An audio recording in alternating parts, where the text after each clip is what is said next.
What's good? We back in the building. 3kingsboxing.com. It's your host, 2K. Look, my man Too Tough already in the chat like CP time, fellas. I know. It ain't me. It ain't me.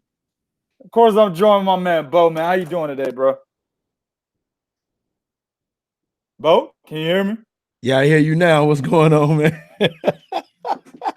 What's going on, man? Yeah, man. We got a lot to talk about. A lot of fights this weekend. A lot of bullshit going on, man. We got a whole lot of shit to talk about. Is everything good? Your connection, everything good? Yeah.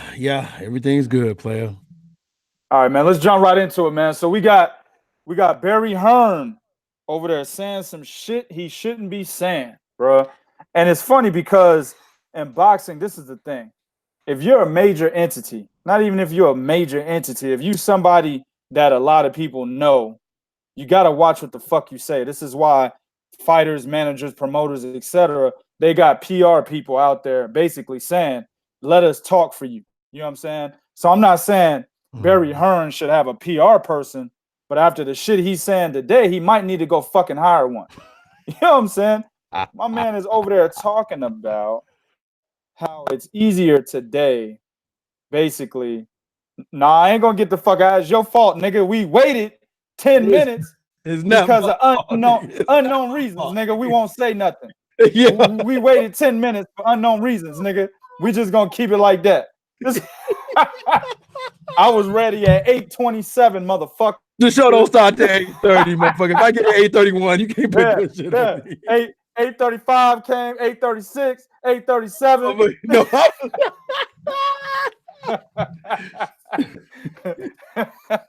No, but giving niggas the inner workings of the background.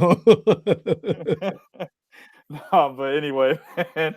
Real talk though. The thing is, he's basically talking about how fighters today, there's a lot more that we had to consider, or at least that the promoters got to consider, right? Mhm. Now today, promoters got to be nicer to fighters. They got to respect them more. He didn't say that, but in a nutshell, that's basically what he's saying, right? Because fighters have much more pull than they did of yesteryear. Yes. And then he goes on to say, yesteryear, he was like the slave owner. These fighters were signing slave contracts. Yeah. And they were the motherfuckers on the plantation basically telling the slaves what to do. That's 2K translated. But I'm basically telling you what he said and how it's good, or basically how what he said is being perceived by the people that heard him say what he said. You see what I'm saying? Uh-huh. You're the slave master, and you got a bunch of motherfuckers on the plantation, and you're basically telling those slaves what to do, right? Now, y'all can go listen to the audio yourself. I don't have the audio on here, but it's everywhere right now. It's rampant. You see what I'm saying? Now, the thing is, we got a donation to Texan. If you go to 3kingsboxing.com, there's a donate button on the website. It'll take you right to the PayPal where you can make a donation, man. I appreciate that though, brother. But the situation is this, man. I don't think Barry Hearn meant anything by it, but he's an old ass man. And old men tend to say shit, right? Because they've been around for so long, they're like, well, I don't got to filter myself no more. You know what I'm saying? We all got that granddad or that grandmother that says a whole bunch of shit, and you're like, damn, y'all niggas got to chill, bro. Y'all can't just say that shit. And then when they say that, they just like, motherfucker, I'm 50 years old. I say what I want. You know what I'm saying? I'm 60 years old. I say what the fuck I want. Yep. You know what I'm saying? So I think that's what this shit was about. You know what I'm saying? Now, a lot of people are saying that Barry Hearn is racist. Listen, I'm not going to argue that. When you make yourself look a certain way, then you have to worry about the perception that comes with it. You see what I'm saying? Me personally, I don't give a fuck if he's racist or not. I got shit I got to take care of that's more important. You know what I'm saying? That's worrying about what Barry Hearn does in his own free time. You know what I'm saying? There are a bunch of white folks out there and Mexicans. It ain't just white folks. A lot of Mexicans, a lot of Latinos, a lot of different races out there, and cultures out there that don't like other races and cultures in their own time. You see what I'm saying? So I really don't have time to give a fuck. But at the end of the day, when you make shit basically public, then you give me the opportunity to criticize and negatively scrutinize everything that you say. At the end of the day, bro, it was a terrible statement. Dillian White looked fucking uncomfortable sitting next to him. He was laughing, but it was one of them courtesy laughs. He knows who pays his paychecks, right? You know what I'm saying? Eddie Hearn is a promoter for Matchroom Boxing, but Barry Hearn is the fucking CEO. He runs it, right? So he knows who basically gives him his checks. So he's sitting there laughing it off and shit. But at the end of the day, if I were to get a hold of Dillian White and say, man, off the record, bro, how did you really feel about that? I bet you he'll tell me he didn't feel that good about it. I bet you he'll tell me that laughter and shit was a formality. Like, you know, we in public, let me not cause a scene by doing what I really want to fucking do or saying what I really want to fucking say. You know what I'm saying? Hey, man, look at my man, Ozzy Moon. Bro, look at the title of this video. That's not breaking news. Look at the title of this video, man. These cats are here be killing me, bro. But what do you think about this shit, Bo? Is it as bad as a lot of people are making it seem? Has Barry Hearn shown his true colors? Or is this a case where an old ass motherfucker just talking too goddamn much? It's a combination of everything. Yeah. It's a combination of all the above, actually. All of the above. It's a combination. He's old. It's a combination of the other thing. You know, he speaking his true feelings, because the reality is, back in the day, this was the thing that they thought about fighters. You know what I'm saying? Because they actually used to call, back in the day, they actually used to call it a slave. You know, hey man, this is a slave contract. You know, they really did used to call it back in the day. Back in the days of Sugar Ray Robinson and all that. You know, remember back when Joe Louis, all of his fights, 10% of his earnings was going to who was it, Braddock? You know what I'm saying? So yeah. Right. So back in the day, that's what, you know, they referred to it as that.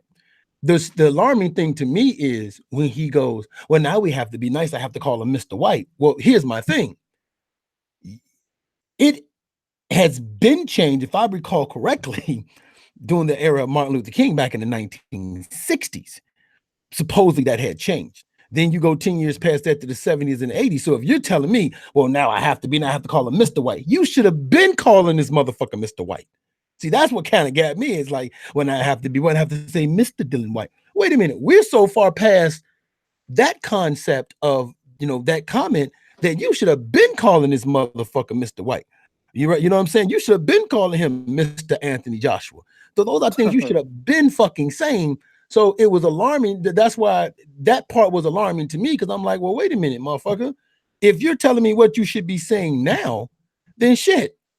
You can't sit up and say it was a slip of the tongue. No. You obviously been feeling this way because you said, oh, now I have to be nice to him. See?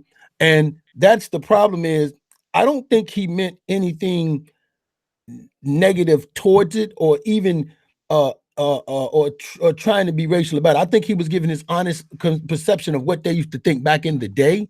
But this is wrong place, wrong time. Wrong choice of words, man. That's why he might have to hire a PR person. Yeah, he might have to. I mean, it was definitely the wrong place, wrong time, and in a wrong situation, because you're sitting there with two black fighters, and you're saying this with two black fighters in front of nowadays, just like how we talk about the Me Too movement, where now you have social media, and you're saying something like this, where yes, you're in the UK, but this hit all over the world because of social media. So now instead of talking about the fight, so you pretty much ruined the fight with the comment, because now everybody's focusing, looking at you at the comment. And then what you now have done is you've given fuel to everybody to basically getting that ass, no homo. No, I'm laughing. I'm laughing at the negative thumbs down. I guess they saw the Barry Hearn slave on the thing and gave it a thumbs down already, huh? I really don't care, bro. There's always at least one of them thumbs down on every video I do, so I really don't care. But I mean, go ahead. No, but I'm just saying the bottom line is it goes back to that notion. Remember how we would always say, you know, that how the mind frame or the mind thinking of the older of our elders has to change. And it's the same thing when Bob Ayers made that he's going to tell him to do the brother thing and not work with a white guy. That type of thinking and framework and even talking has to be eliminated. If you want to tell me, like, how am I supposed to sit there and believe anything that comes from that side after you say something like that? Like, how am I supposed to be comfortable even working with you, not thinking that that's what you're thinking about me now? Oh, I guess I got to be nice to the nigga now. You know what I'm saying? Yeah. So, Let me ask you this. Correct me if I'm wrong. You might have a better memory than me, and everybody in the chat. If I'm wrong, go ahead and correct me. Didn't Anthony Joshua come out and say something last year, 2 years ago, something along the lines of a slave contract or something about working with white dudes or a white promoter? I can't remember what the fuck he said. Somebody correct me. But the reason why I'm going this way is because what happens here is that a lot of people vilified Anthony Joshua for a statement. You know what I'm saying? And this came right before Anthony Joshua called Eddie Chambers basically a house nigga. You know what I'm saying? This came right before that. So a lot of people vilified him for that statement. But Barry Hearn, even whether or not he meant malice or not, basically made that statement look as if Anthony Joshua was correct. You see what I'm saying? He gave basically credibility to the statement Anthony Joshua made a year or a few years back. You see what I'm saying? Right.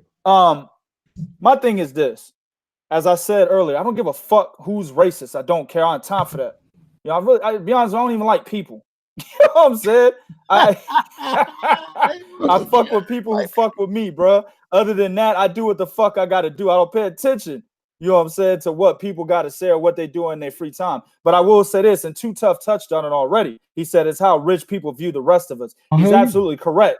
He's absolutely correct. And I will go a little bit further. It's how rich people actually view who they think are the bottom feeders. Well, right? Hold on. Go ahead. Basically, you got guys like Donald Sterling, for example, right? He's looking at how he's got a team full of niggas, and he's saying what he's saying in his free time. Now, it's fucked up that the bitch recorded him, you know what I'm saying? Because he's in his own house. He can say what the fuck he want to say. Yeah. Right? That's the difference between Donald Sterling and Barry Hearn here. Barry Hearn saying it in his own, Donald Sterling saying it in his own fucking time, right? You've got other owners who've said shit. You got Mark Cuban who's come out and said, man, there's a bunch of owners in the NBA that feel the same way. You know what I'm saying? A lot of these motherfuckers feel the same way. It's basically how they see cats that work for them as bottom feeders. You see what I'm saying? So the majority of athletes are what color, bro? What color are they? Black. Right. So it basically happens to be that the most bottom feeders there are niggas. You know what I'm saying? So that's why it looks that way. They don't like the bottom feeders. They only use them to make their money. That's what it's about. And it's always been about that. Yeah. All these owners, all these promoters, they see it the same fucking way. So it's not a surprise that he said what he said. Because to me personally, I already know they think that way. So I don't take this type of shit to heart. You know what I'm saying? Now, I said earlier, the question I posed was it a case of an old motherfucker running his mouth? Or is he really a racist? Right? And I agree with both. It's a combination of both. You see what I'm saying? It's a combination of both. But Sean Newton said earlier in this chat, he basically said that it describes boxing, right? I agree with that. Yeah. And Bo actually mentioned it back in the day. That's what they used to call it anyway, was a slave contract. I'll tell you this. I was talking to a manager, my man, AC Clark, right? Okay. He's a manager in boxing, has very close ties with Kathy Duva and Main Events, right? Yes, he does. He was talking about Don King and one of his fighters. I can't remember which one it was, but he basically took that fighter away from Don King's managerial team, right? And he was actually promoted by Don King. He mentioned that contract that particular fighter had with Don King as a slave contract. That's how he told me, right? He also mentioned Adrian Broner's contract with Al Heyman as a slave contract. And that's why he came out with a few books for fighters to read on how they can take up their own or basically manage their own career, right? Watch out for the contracts that they sign, giving them different hints and stuff like that they need to look out for so they don't get fucked while they're boxers. It's all the promoters, not just him. They all think that fucking way, right? So maybe he is a little racist, but at the end of the day, this is boxing. They all think the same way. Why do you think you got Charles Hatley suing Don King right before he getting ready to have a WBC title fight? See, yeah, you just took one of my points. Andre Ward said about his contract. Yeah. Remember that? Exactly. About his contract. So, yeah. Exactly. So, I mean, he's a dumb motherfucker for saying it the way he said it. He should have rephrased it and he should have repackaged that bitch and put a bow on it and delivered it a different way. You know what I'm saying? But the problem is, exactly, my man Virtuoso said, when you put to perspective, old white people who own corporations share that mindset. Well, exactly. But it's not just, and the point I wanted to make was, if we really want to get down to the heart of it, the reason why he said it, if you look at the current environment of what's going on politically, it's become comfortable now to be able to say that with white people being able to feel like, oh, I guess I could say it because wow, the very, very top man is saying shit like this. So now they're feeling comfortable and more emboldened to just be like, I'm just gonna say it. Now I'm not saying that's the case in this situation. I'm saying that when you look at it from a perspective of him being, because all of these, like you said, all of these guys are the same age and run businesses. And they do have this mindset. So now they're feeling more comfortable with just being able to say, well, I guess I can say it and it shouldn't be that big of a deal. Well, let me say this. I think that thought process is more so Americans than it is somebody over in the UK. Okay. You know what I'm saying? They're not really worried about fucking Donald Trump and who he is and how he's taking office. Actually, they're over there laughing at us, to be honest with you. So I don't think they're over there in the UK saying, well, Donald Trump's the president of America. I can say what I want. I don't think that. I think this was Barry Hearn basically using bad word choice, but at the same time having the mindset as a owner of a corporation who views his workers as bottom feeders. Yeah. That's what this was about. Yeah. You know what I'm saying? What's the name of that movie Michael John White was in where he gets out of prison? And I forget the name of the movie, but to your point, the guy said this and it was funny as hell. Michael John White, he was in prison, he gets out of prison, and the cat that was his cellmate, he went to rescue the woman and the child. But one of the top white dude made a comment to one of his workers who was trying to, he said, man, I want to be in the position you in. And he told him, he said, no, you can't, you have to understand something. My people, you guys are good for our entertainment. That's what and he said. He said, you're good for entertainment. We love the way you jump and dunk a ball and knock someone out because it's entertainment to us, but we don't invite you to the table. And Blood and Bone, that's it, Too Tough. Blood and Bone. Good. Too Tough be killing it in this chat, bro. That's what's up, man. I say something like, damn, I don't remember what it is. This nigga Too Tough always got the right answer. Yeah. But yeah, it was something that he shouldn't have said. And he said it so comfortably. You can tell he didn't even think about it. It just came out. Right. You know. Right. Christopher Tom said Barry Hearn old. He ain't as good as repackaging shit, calling it gold and selling it to UK fans like Eddie Hearn. Exactly. I mean, like I said, that's why it's a combination of him, you know, having basically the owner's mindset of a huge corporation. You know, he's a billionaire, right? Or I think he's a multi-millionaire. Can't remember. I don't know his worth. I don't give a fuck about the numbers. Point is, he's a rich motherfucker. So he's got that mindset, and he looks at his people who make him money as bottom feeders, right? Exactly. On top of that, he's an old man, right? So old men, as I said earlier in this podcast, they don't give a fuck at a certain age. And shit, I'm gonna say what the fuck. I guarantee you, man, Barry Hearn left the press conference, got wind of how everybody's, you know, basically this shit went viral. Everybody's tripping. He's probably like, what the fuck did I say? I guarantee you, what's good, weed degree? Yeah, he's probably like, what the fuck did I say? I didn't say nothing wrong. Eddie Hearn probably got to go to him and say, Dad, you know, I know how we think, but you can't say that. You can't say that. You know what I'm saying? You really can't say that. You know what I'm saying? Yep. Now, I think the same way, Dad. I think the same way. You, Mom, we all think the same way, but we can't say that. I guarantee you that's what the fuck he said. Oh, yeah. Right? Yeah. So, I mean, at the end of the day, I don't know, man. The uproar to me is a bit overrated because it tells me that a lot of people don't understand how big business works and the mindset of these big business owners, man. They don't give a fuck about you. You know what I think, man? Can I be? I think, and this is just me. This is just me, y'all.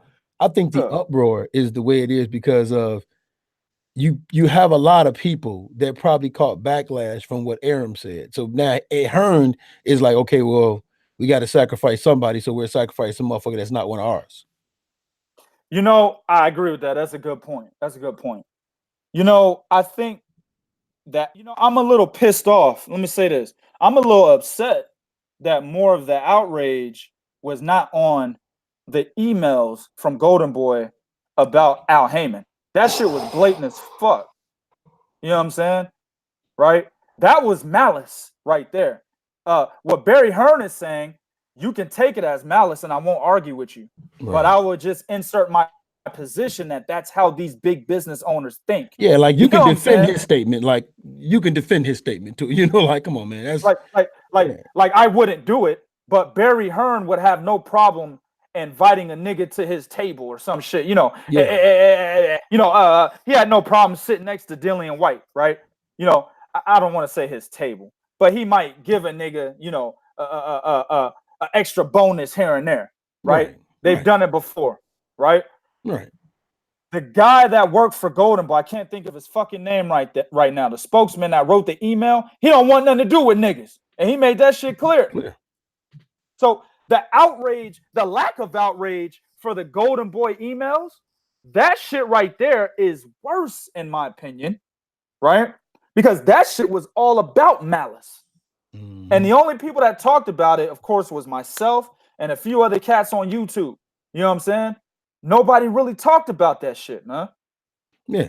So, and what I think what Barry was trying to get to is the type of way we used to do business is different now because fighters are more intelligent. They know more what's going on. So we can't just offer them anything on the table. And that's really what he was alluding to. That's why he said, you know, we used to have slave contracts. I used to be a slave trader. It was the wrong choice of word. I knew what he meant though, because he's absolutely correct. These motherfuckers are slave traders and slave owners, man. That's how they get their money. He knows. He's just basically telling you the game. And we all say this shit any goddamn way. Exactly. You know, a lot of righteous niggas out there, so-called righteous niggas out there, they'll sit there and tell you that professional sports is a slave owner to slave contract. They say that all the fucking time, bro. Yeah. So why is it when the slave owner is basically telling you, yeah, it's a slave owner to slave contract? He was actually saying it's not like that anymore, but it used to be. Why is there uproar? We've been knowing this. We've been knowing that. Exactly. Niggas always talk about how in the fucking NFL and in the NBA, there's no black or at least minority owners by, you know, fucking Michael Jordan is co-owner of the Bobcats or of the Hornets, right? Right? And then you got the NFL, there's no black owners whatsoever. They're all Jews or all white, right? Either or. We've all been saying, damn, look at the contracts these niggas get compared to the amount of money the fucking owners take home, bruh. Yeah. We've all been saying, a lot of these righteous niggas will tell you, these same righteous niggas that are complaining right now will sit back and tell you, yeah, bruh, this shit is a slave owner to slave contract. So if you're already telling cats that, then when Barry Hearn said it, you should have just been like, yeah, he's telling the truth. And he was. That's the whole thing that upsets me is cats are getting angry about the wrong shit. He didn't mean it the way it came out. He's simply saying is now we have to be mindful. We just can't give these guys anything or tell these motherfuckers anything because now they have gotten smarter. They read the contracts. They know what's going on. So we can't give them, you know, these fucked up bullshit contracts. So I'm like, man, people get wrong about the wrong shit. But like you said, the emails and even with Bob talking about something, don't work with the white guy, do the brother thing. I'm like, that should have caused more stir up than this, because this is something we already fucking know. I mean, look at the NCAA. Somebody just mentioned, look at the NCAA.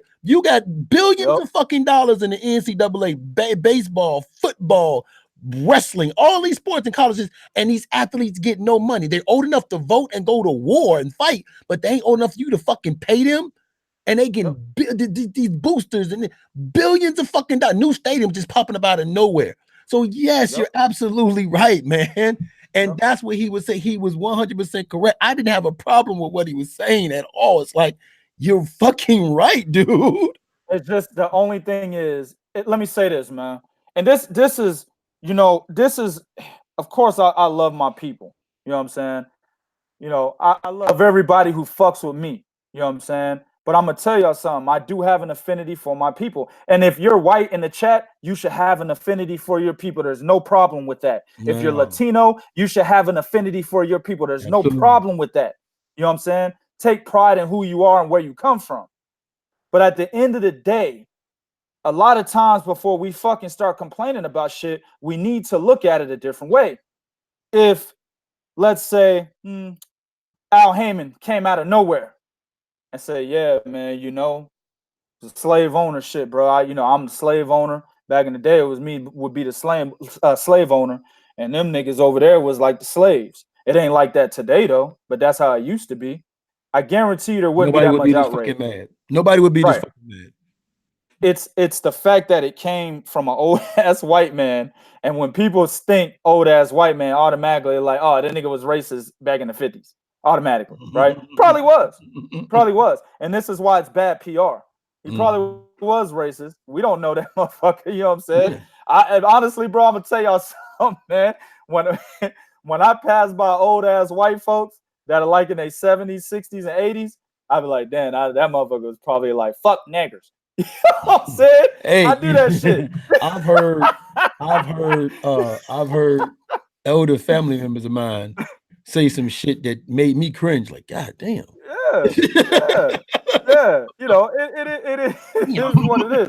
So I understand that mindset. You see an old white man, automatically, dog, I'm thinking like, yeah, I know that motherfucker about 50 years ago was like, get these goddamn niggers off my goddamn lawn. I already know, right?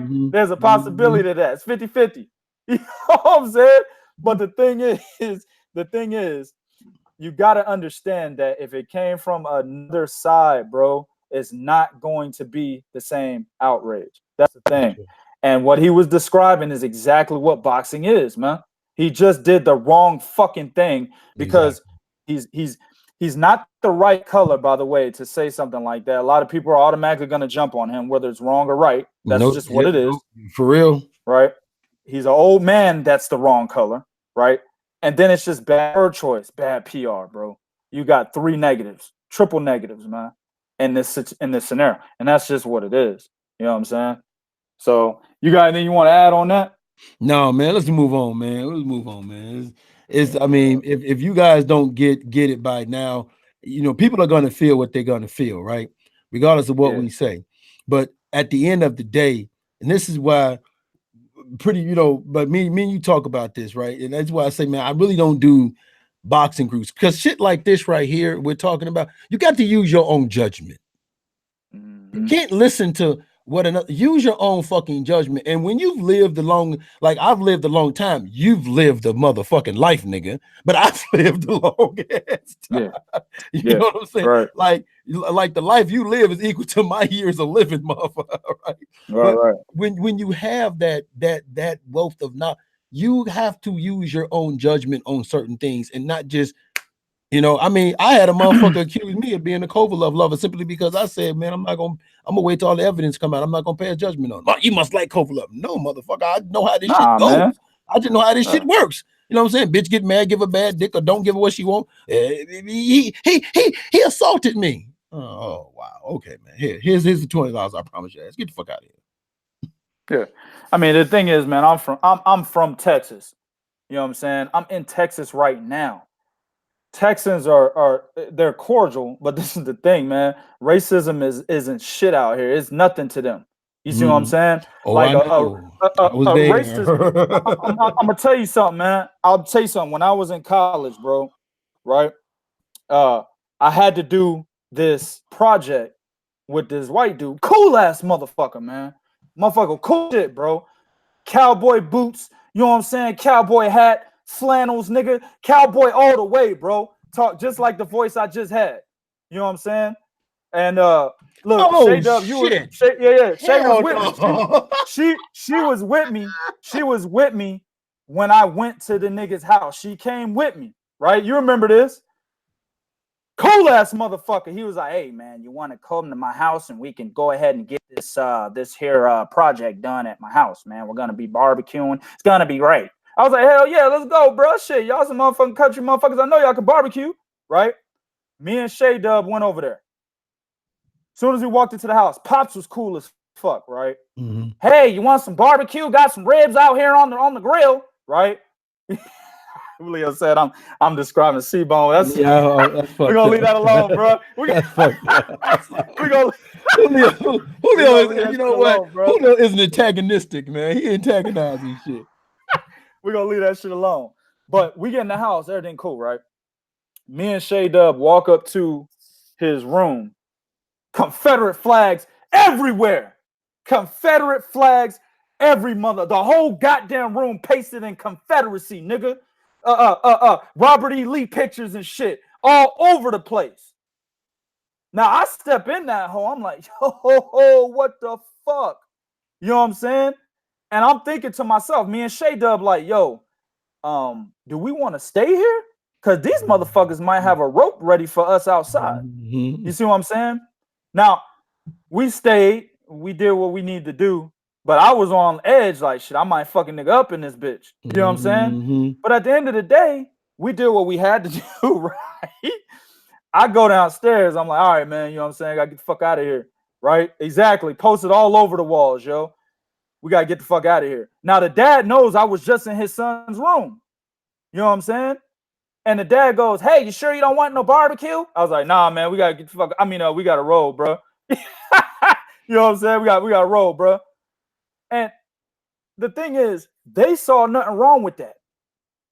That's what I'm trying to tell y'all. Exactly. They saw nothing wrong with that. To them, that's just what they support. It's not necessarily that they hate niggas. And I'm not saying Barry Hearn doesn't hate niggas. I don't know. But I'm telling you, that's what they support.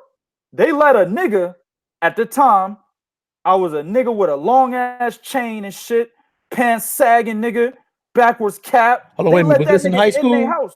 Nah, man, this is college. They let that nigga in his house, right? Offered him the food and everything, right?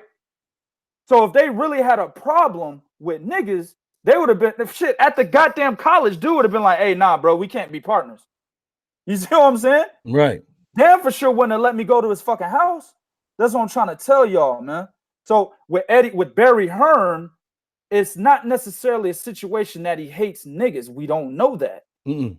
But that's who he is. He thinks that anybody who works for him, right, and he signs their checks are bottom feeders unless you're sitting at the table with him. That's how they think. Yeah. You see what I'm saying? So that's what niggas got to understand, bro.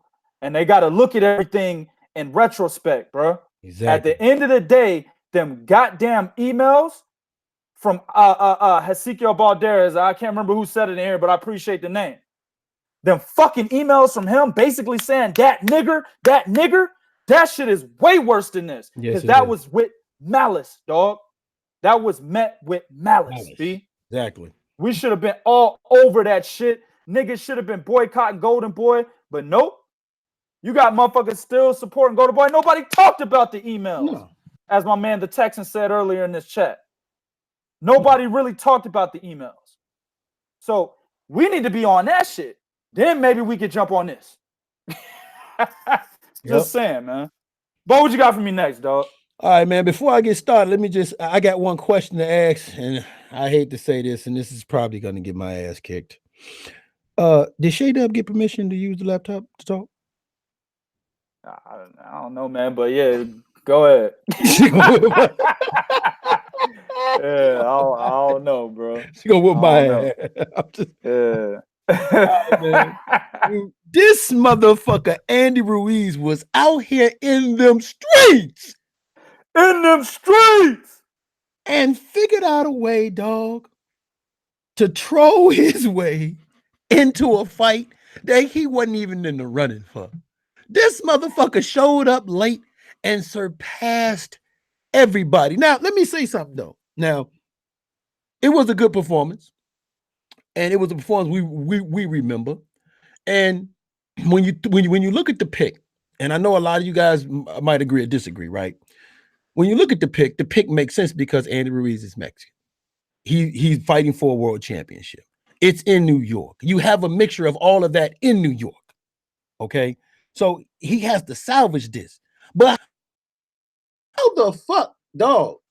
How the fuck? Hold on, man. This shit didn't. All right, can you hear me now? You're good. We can still hear you. Go ahead. Yeah, I just threw this shit I off. can hear myself though. Huh? Look, Bo getting so damn mad that he done fucked up his equipment. Yeah, I did shit. Fuck it. Okay, it is what it is. But this motherfucker passed up all the names on the fucking list.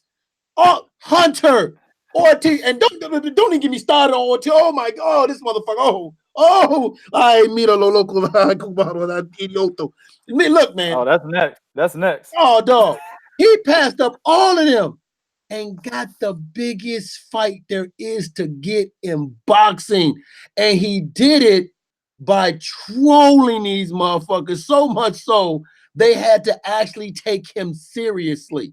So the only thing I got to say now, I'm gonna let you talk, is, hey Bob, so much for Heyman not working with white guys. Oh, that's a good one. I can hear myself on your computer. All right, let me plug this shit in. Yeah, listen, man. There's a lot of people, like what We Degree said. There's a lot of people out there that feel that Andy Ruiz is a good fighter. I'm not saying he's a bad fighter. Andy Ruiz is one of those fat motherfuckers that he's got fast hands. You know what I'm saying? He can put combinations together very well. He's not all that accurate, but at least he can put his combinations together, right? He gave Joseph Parker hell to the point where a lot of motherfuckers was like, yo, let me say this. A lot of motherfuckers were like, yo, Joseph Parker lost that fight. He robbed Andy Ruiz. You know what I'm saying? So, but the problem is this. Let me tell y'all what the problem is, man. Bo, you back on. I see. Yeah, all right. Let me tell you what the problem is, man. Andy Ruiz just fought. He just fought. It was April 20th. All right.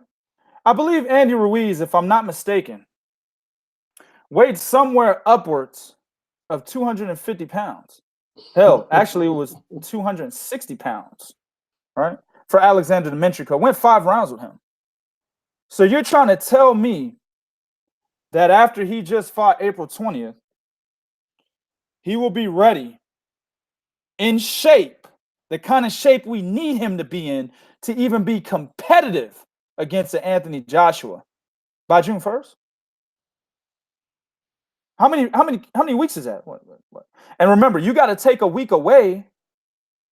You got to take a week away, right? The very last week, they don't train on that week typically. They're too busy trying to slim down and get all the water out of their body so they can make a particular weight or a goal that they're trying to make, right? At least in heavyweight, there's no limit, so they're not trying to reach a limit.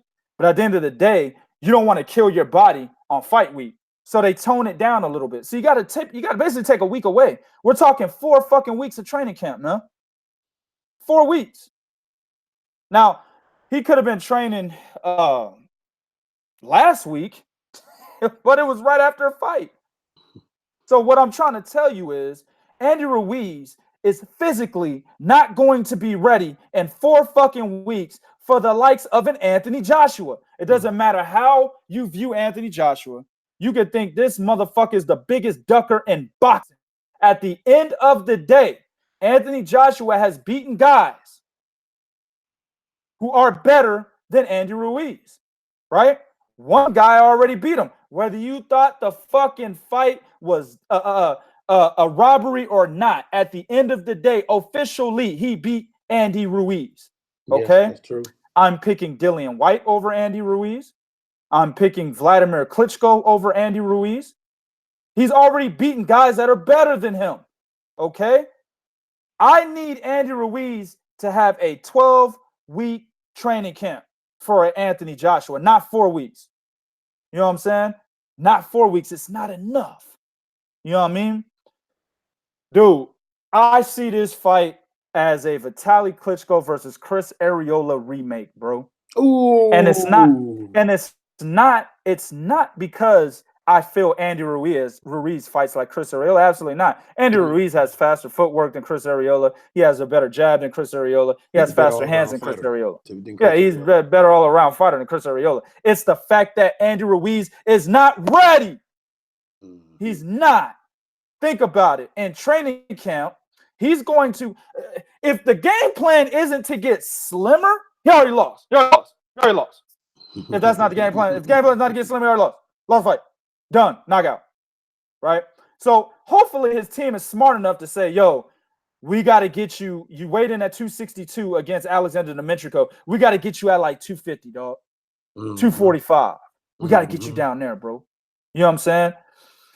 The reason why is that he doesn't get tired as easily, right? Yeah. Drug testing is going to be a motherfucker for this fight because the original motherfucker failed 3 tests. So drug testing is going to be a motherfucker. If Andy Ruiz was ever on anything, he won't be now.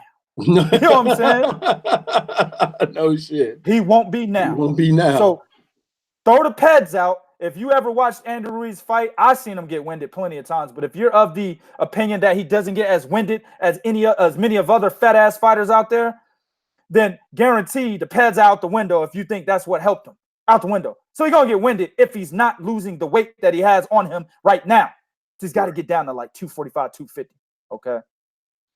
In a 4-week training camp, he's going to be so concerned about getting down in weight that he may not be actually training for Anthony Joshua. You see, there's 2 different things that you have to focus on. That's why training camp is so long, right? There's actually more than 2 different things.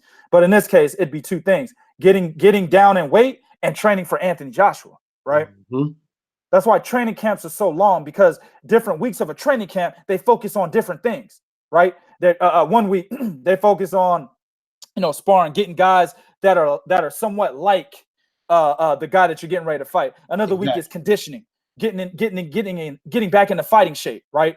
Yes, sir. Another week is basically preparing, looking at tape, watching what that fighter does, the tendencies, so that you can actually exploit what that motherfucker does. He don't have enough time to do all that shit. He got enough time to stop eating hamburgers, tacos, and motherfucking taquitos and shit and get his ass down and weight. Right, Weed Degree said he won't drop weight. I don't think so either, bro. No, I don't think he does drop weight.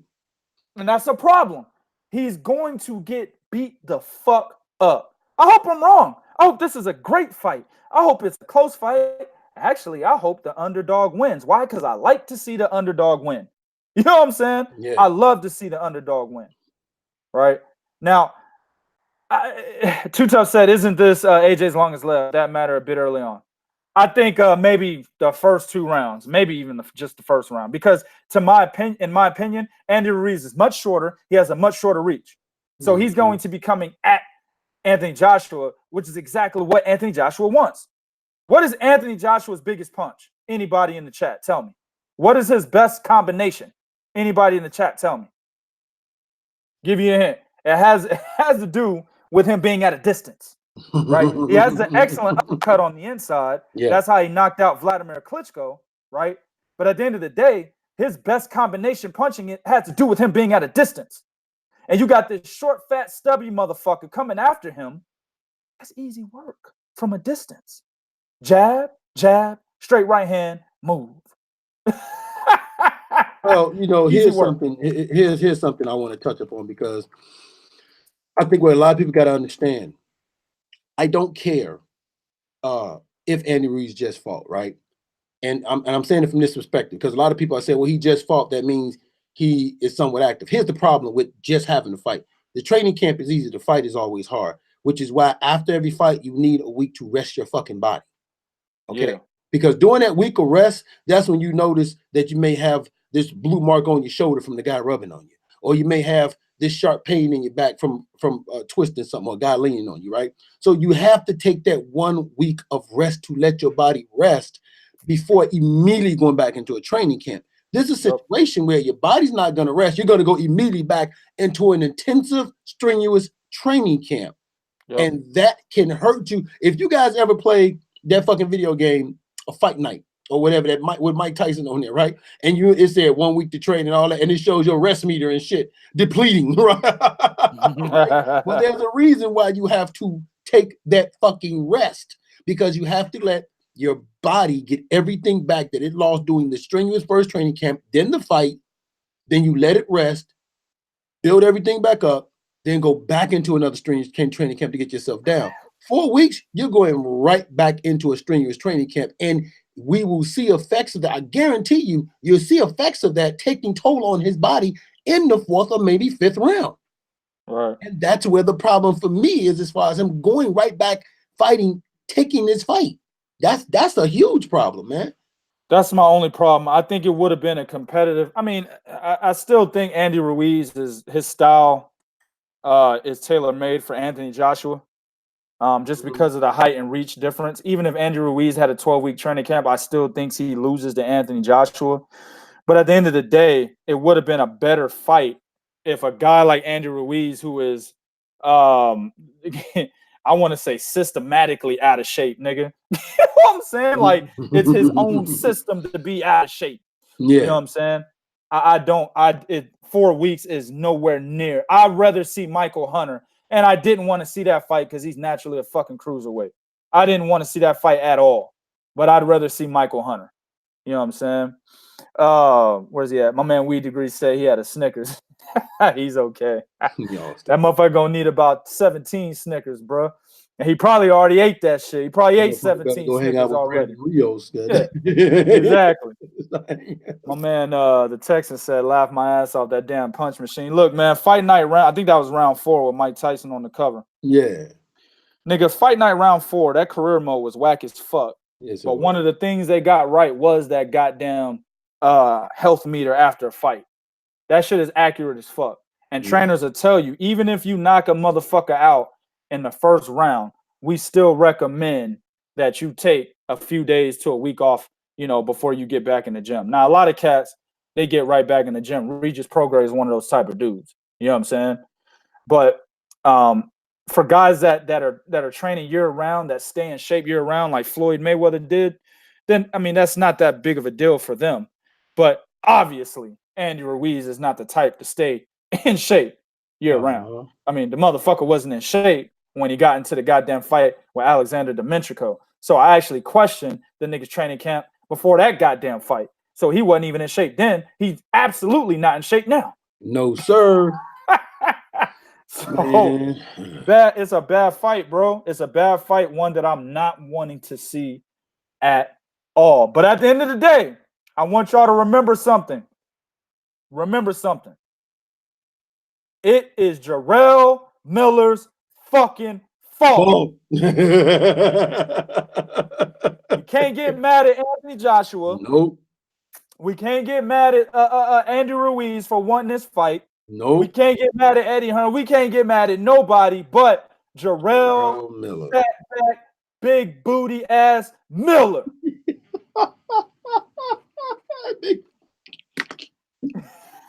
Hey, you absolutely 100% correct. What you got for me, man? All right, man. I'm chewing on the damn orange, man. Orange? Yeah, nigga needed vitamin C, dog. You do all that fucking yelling and shit. You need some chocolate chip, nigga. You fucking orange, man. You need some vitamin C out there, chocolate chip with peanut butter M&Ms. Hell yeah. Let's go ahead and do that Juan Francisco Estrada shit real quick, man. Then we'll get back into some more fuckery. We've had two topics of fuckery. Let's get into some fight recaps real quick. Y'all, I'm gonna tell y'all something, man. If y'all go back and look at episode 21, Bo and I specifically told y'all in order for Juan Francisco Estrada to beat Sarisikit Rungvisai, he had to do what, Bo? He had to box. He had to break out his boxing ability that we knew he had. That's exactly what he had to do. I went on record saying that I haven't seen him box the way that I need him to box against a Rungvisai, because in that first fight, Rungvisai showed that he had a pretty high level IQ for that division, right? So I was a bit worried about Estrada actually being able to execute the particulars dealing with the boxing style that I needed him to use against this particular opponent, right? This motherfucker did everything we said. Yo, I'm watching the fight, bro, and I'm actually seeing Juan Francisco Estrada step back and counter. I've never seen him do that, bro. This nigga, Rungvisai came in, head down, getting ready to apply all sorts of pressure. Rungvisai pivoted, stepped back, and countered, bro. That's some shit right there. When I saw that, I was like, man, this is easy fucking work. He's got it. He understands exactly what he has to do. And the one thing that I say about Estrada is this: he never strayed from the game plan. He never gave Rungvisai any type of opportunities. Now, towards the end of the fight, Rungvisai started to kind of get a little bit inside and get some shots in. But at the end of the day, for the most part, Estrada basically never strayed away from the game plan. He did exactly what he was supposed to do for the entire 12 fucking rounds, right? To me, this was a clinic. I think one of the judges had it a real close close card. I think it was a unanimous decision, but one of them was like 115, 113 or some shit like that, right? I had this shit. I think I had Rungvisai winning 2 rounds, man. 2 rounds. You know what I'm saying? Now, of course, in episode 21, we told y'all that, or we felt Rungvisai was going to win the fight. But we always tell you this, and this is why we don't give predictions till the end, right? We break the fight down to the white meat, and we tell you exactly what each fighter has to do to win. That is the most important thing right there. The fucking prediction, anybody could come on a YouTube video and say, yeah, I think Rungvisai wins. What do you think it wins by? Unanimous decision. Anybody could do that. Anybody could do that. Not everybody could tell you exactly what both fighters need to do to win. And the breakdown we gave for Juan Francisco Estrada was money. It's exactly what he needed to do to win, and he fucking did it. Now, I will say this before I turn it over to Bo. I'm not taking anything away from Juan Francisco Estrada. But I will say this, bro. Rungvisai looked affected by the out of the ring shit that went on with him and his girl and shit. You know what I'm saying? Yeah. Rungvisai looked affected by the weight. He didn't make weight, or he had trouble making weight anywhere, right? He was definitely affected by that because he was a completely different fighter in the ring. Now, I take nothing away from Estrada. It's Rungvisai's fault that all that shit happened. You know what I'm saying? It's Rungvisai's fault that all that shit happened. This motherfucker should have controlled his bitch, and he should have controlled his weight. You know what I'm saying? He did neither. So that's his fucking fault, right? But at the end of the day, I'm going to say that Rungvisai was not the same fighter. What do you think, Bo? I think that throughout history, we have seen and we've learned one thing throughout history, not just throughout history, throughout even from a biblical sense, Samson and Delilah, David and Bathsheba, pussy is taken down mighty many motherfuckers, dog. Hey, let me add one real quick in real life. Fucking Kazuto Ioka. Yeah. Yeah, right now he's at super flyweight, but before that he was at flyweight. Motherfucker was a bad motherfucker, man, right? Fucking niggas up. And then some Japanese singer came and threw the pussy at him. This nigga said, nigga, fuck boxing, nigga, I'm out, bro. I gotta fuck, bro. I gotta get some pussy. Even the dad was like, bro, what the fuck are you doing? Fuck this bitch, man. We got titles we gotta win. We got multiple divisions we need to go through. Kazuto was like, Dad, I'm sorry, man. Pussy too good, dog. I gotta go, bro. Mm-hmm. And then, he got some pussy, fucked, ended up divorcing her. She left, fucking somebody else. Probably Noye. You know what I'm saying? Noye, that nigga out there, I heard he getting all sorts of pussy. You know what I'm saying? So she probably went over there. Then he came back to boxing and lost to fucking my man, goddamn. Why am I losing his name? What's his name, bro? Donnie Nietes. Donnie Nietes. Lost to Donnie Nietes. So you're right. That is a good example. What happened to Kazuto Ioka fucking happened to Sarisakis Rungvisai, straight up, man. But you know what? But even with that, let me just say this right here, though, still, is what Estrada did. And if you go to Three Kings Box, we gave you prediction what he had to do. Instead of going straight back, and I said, man, he can't go straight back. Because when you go straight back, you look like you're giving up real estate. You look like you're giving up the ring generalship. Instead of going straight back, what did he do? He stepped to the fucking side, right? Then you saw Rutten. Now, I knew this is what pissed me off when I watched the fight. And this is what you said about you know, from a mental. This is why I always question the mental psyche of a fighter. When I saw Rumverside switching stands, I saw, oh, okay, fuck it. It's this motherfucker, he finna lose. Right. He's doing shit he ain't never did before. Nigga ain't He's no doing damn shit that's not switch part of hitter. his character. This nigga finna get his ass whooped. Yeah. I watched that shit. I said, what the fuck is he doing, right? And guess what Estrada didn't do? He didn't dip to the fucking right. Now, it also helps that Rumverside was fucking switching hands, but Estrada didn't dip to the right. Estrada dictated the pace. And I'm happy for Estrada because for a very long time, Estrada has been living, even though he's a champion, but he's still kind of been living in the shadow of Roman Gonzalez. Right. He's been living under that, you know what I'm saying? Under that umbrella of Roman Gonzalez. And I'm happy for him that he got this win because now he can step out of that shadow. And he fought the fight that we all knew he had the ability to fight. Rumverside, stepping side to side. Rumverside is a fighter that if you cause him to move, he has to reset. And like most fighters reset, Rumverside just takes too damn long resetting.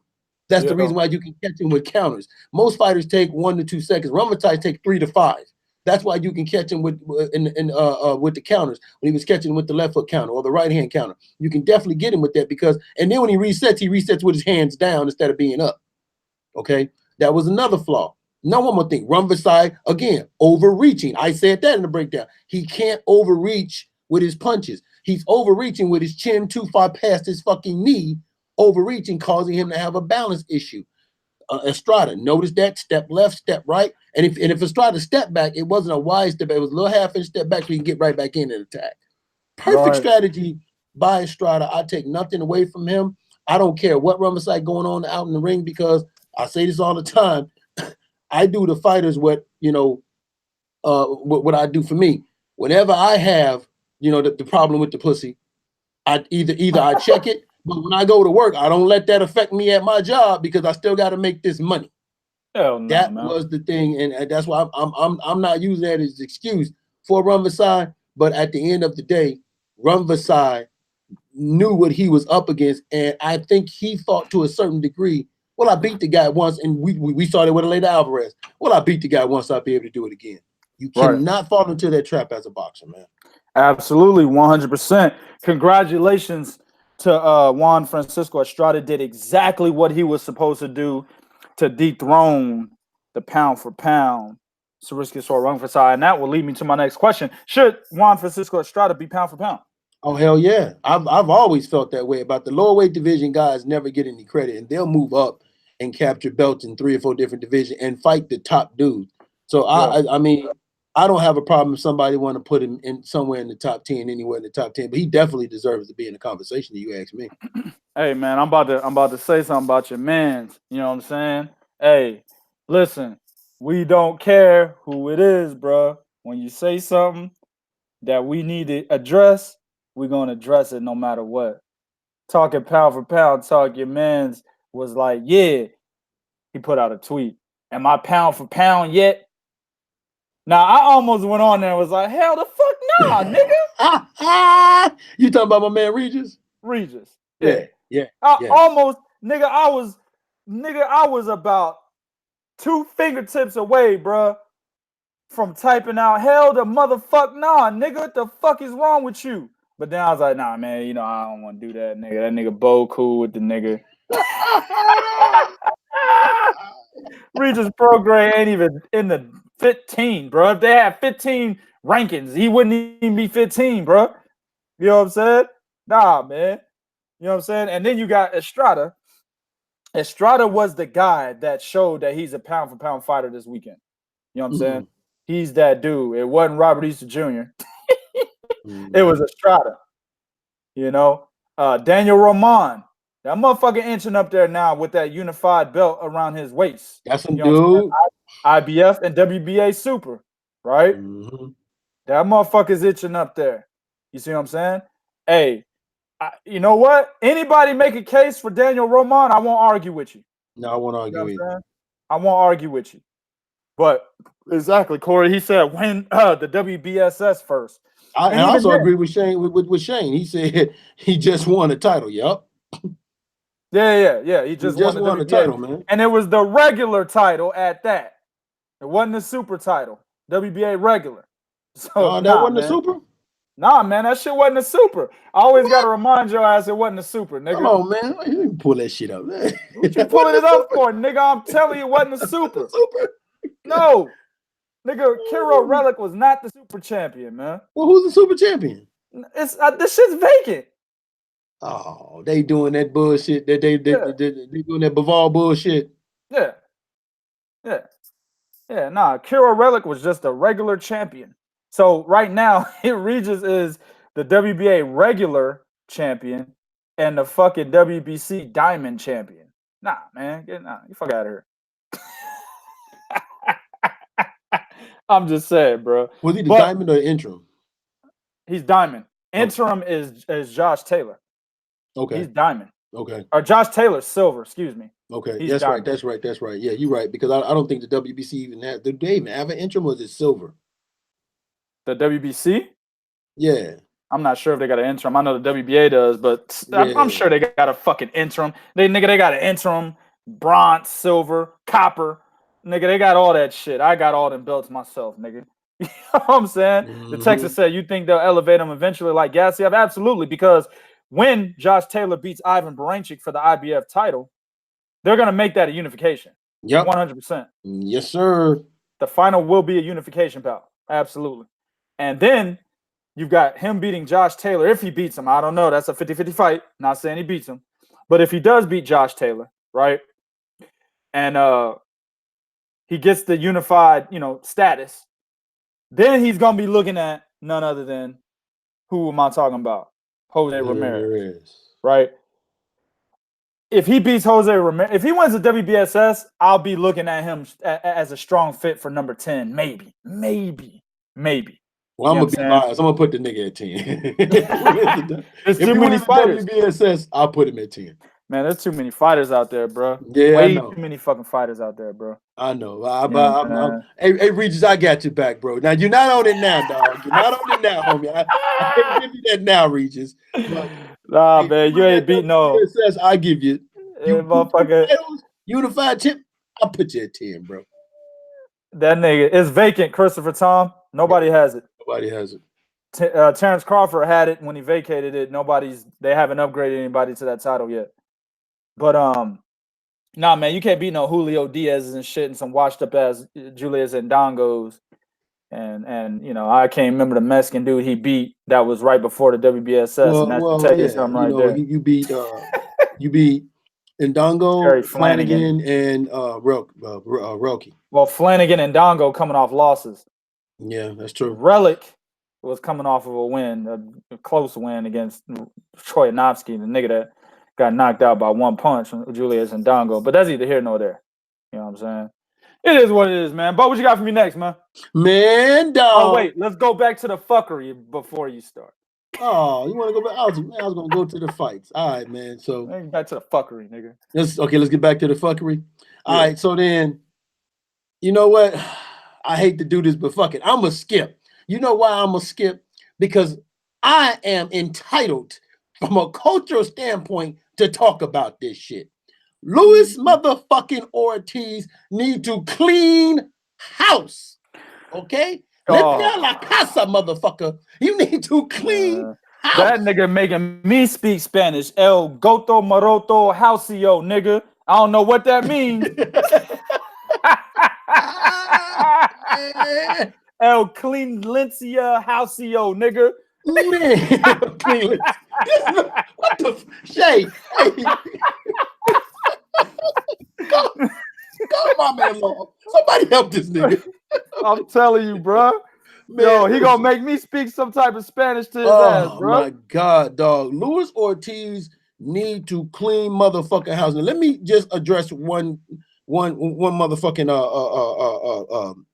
I guess ghost on the room or whatever the fuck that term is. Okay, this is not Heyman's fault by no shape, form, or fucking fashion. So stop with the it's Heyman. No, this ain't his goddamn fault.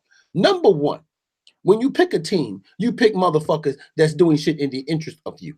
And if they not, you get rid of their ass. For example, if a motherfucker forgets to write down you're taking blood medication, you fire they motherfucking asses. and anybody that told you to hire them, you fire that motherfucker too. That's number one. Number two, anytime a motherfucker don't tell you of a contract, which I don't believe they didn't tell you. I believe they told you, man, we can get you more. Okay? I truly believe that because they trying to say, well, they didn't tell me about it at first. Then how the fuck did you know that it was the low ball offer? So they must have fucking told you something. Yep. Okay? And if they told you it was a low ball offer, the next question should have been, hey man, how much they offering me? Right. Okay. No, Shane, this ain't got nothing to do with Heyman. This ain't got shit to do with Heyman. All right. This really ain't got nothing to do with him because at the end of the day, even if you tell me he gonna fight Wilder, Wilder ain't finna get you no $5 million motherfucking dollars. And you fucking know that. So I'm like, and I always say this though. I don't blame another man for a decision another grown man fucking makes. I don't blame, I don't believe in blaming him that shit at all, period. Right. So even if, so let's say they told you it was a low ball offer, you should say, well, how much was they talking? Okay. But at the end of the day, motherfuckers need to lose their job behind this. Motherfuckers need to be fired. I'm gonna play devil. I'm gonna play devil's advocate in a minute, but go ahead. You know, your whole fucking team, dog, needs to be fucking gone. You need to tell everybody, you need to come in, right, with a motherfucking bullhorn. And first thing you need to do is go to turn on TV, go to a translator and say, teach me how to say, fuck you, get out, you're fired. And then you learn that for a week straight. Hey, I'll say that for a week. What you say? You learn that for a week straight. Right. You learn that for a week straight. Then you come in, right? Then you do like 50 or 100 push-ups, get your muscles all puffed all up, look like a real King Kong. Then you come in, right?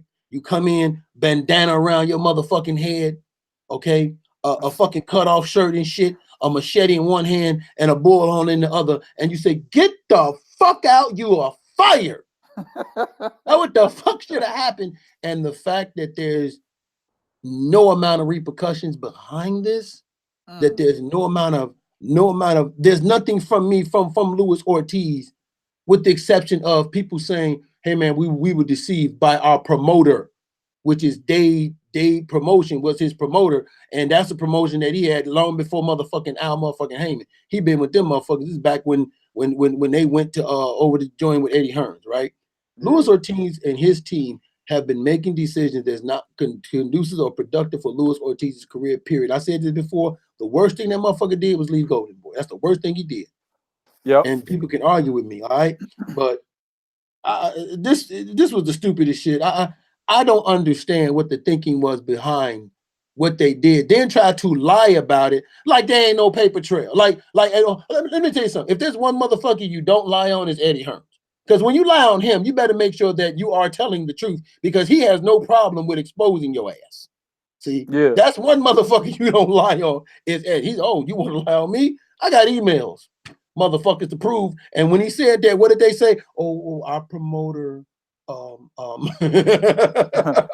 we just stepped in a world of shit. Yeah, you just stepped in a world of shit. Because once you break that code and not being quiet, he ain't got to stand up to that same code and keeping his mouth shut either. Shit, GM Strong, he already divulged that he gave him $7 million, or at least more than $5 million.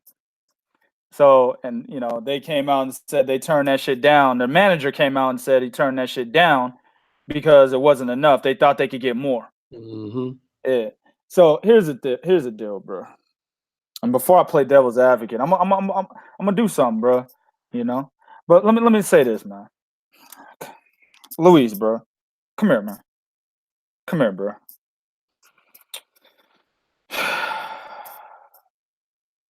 What the fuck were you thinking, nigga? Now, here's the thing.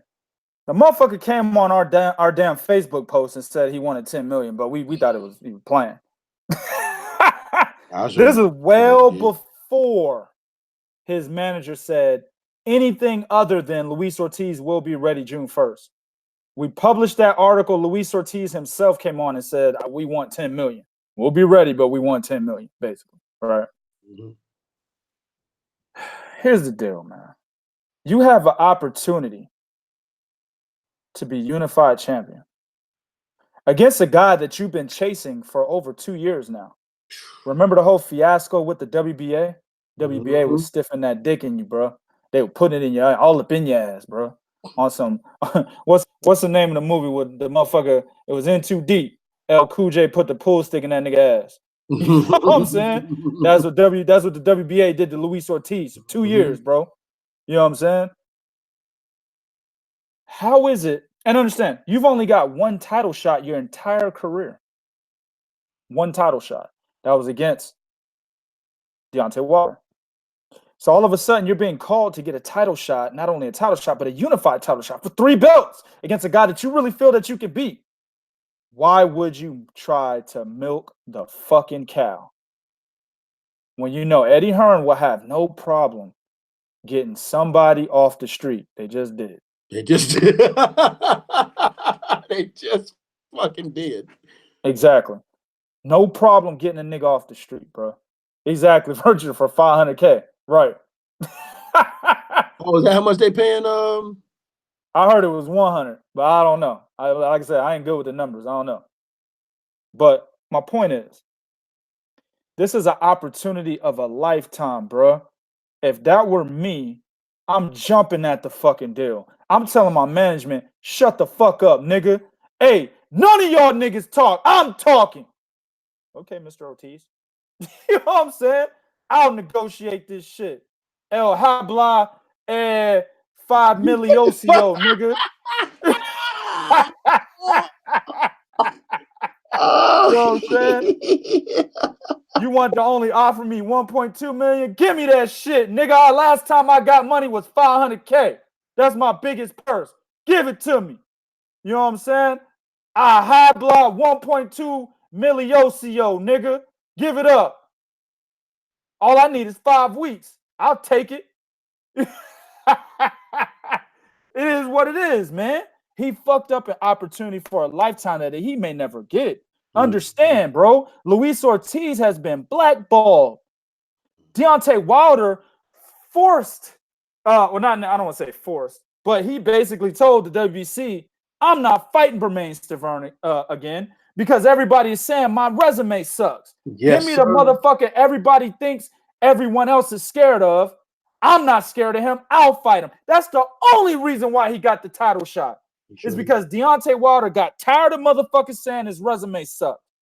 Understand, if nobody was saying Deontay Wilder's resume sucked, he'll be fighting these same motherfuckers. I don't think he would have fought Luis Ortiz, bro. He wouldn't have. Not saying that Deontay Wilder's scared of Luis Ortiz. Obviously, he's fucking not. But what I'm saying is that was the major driving force for why he gave Luis Ortiz the title shot. Hell, it was the major driving force why he gave him the second opportunity after he failed the first drug test. Right? He said, fuck it, I'm still going to bless him. Because everybody's saying he's the boogeyman. I want to fight the boogeyman. So if nobody said, let's say, if Luis Ortiz didn't have this much, boogeyman shit, you know what I'm saying, backing him, and if Deontay Wilder didn't have so much negative scrutiny on him, right, criticism, he probably would have fought Bermain Stavern again. And Luis Ortiz still wouldn't have a fucking title shot. You see what I'm saying? So, understanding that you're a blackballed motherfucker in the heavyweight division, why wouldn't you jump at this motherfucking deal, man? And for the record, it's supposed to be $5 million. The minimum was $5 million. They said, we'll give you exactly what we were going to give Jarrell Miller. Management said, we thought we were going to get a little bit more. But they turned us down.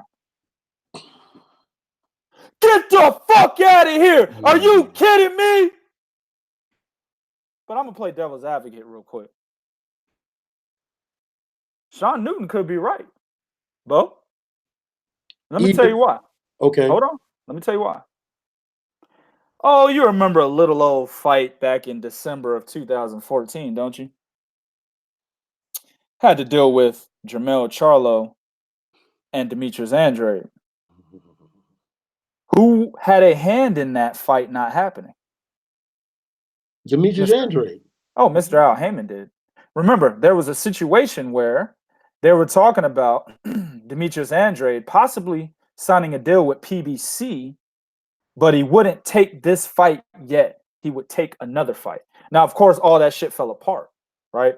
And that's what Demetrius Andrade's beef was with Al Heyman at the time. He's like, hold on, y'all niggas told me this, so I figured we was gonna get this done, and this is why this fight didn't happen. Well, then Rock Nation, then he took some bad advice from Rock Nation too, though, didn't he? Yeah, he sure did. Okay. But what I'm saying is, Al Heyman and PBC had a little bit of hand in that, bro. What Sean Newton is saying, which is very plausible. Al Heyman's like, hold on, Luis. Hey, whatever the Cuban cat is that's your manager, get your ass over. We are guaranteeing you a fight with Deontay Wilder by the end of the year. Why the fuck would you fight Anthony Joshua and risk getting your ass beat and fucking up the marketing for this fight? I can see that happening.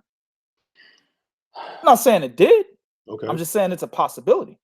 But you know what I'm saying? My response to that, though, is still you had an opportunity for 3 belts. You fight Joshua, you win the 3 belts, then you can tell Heyman, whatever you was going to pay me, now I want more, because guess what now? Now you have control of the heavyweight fucking division.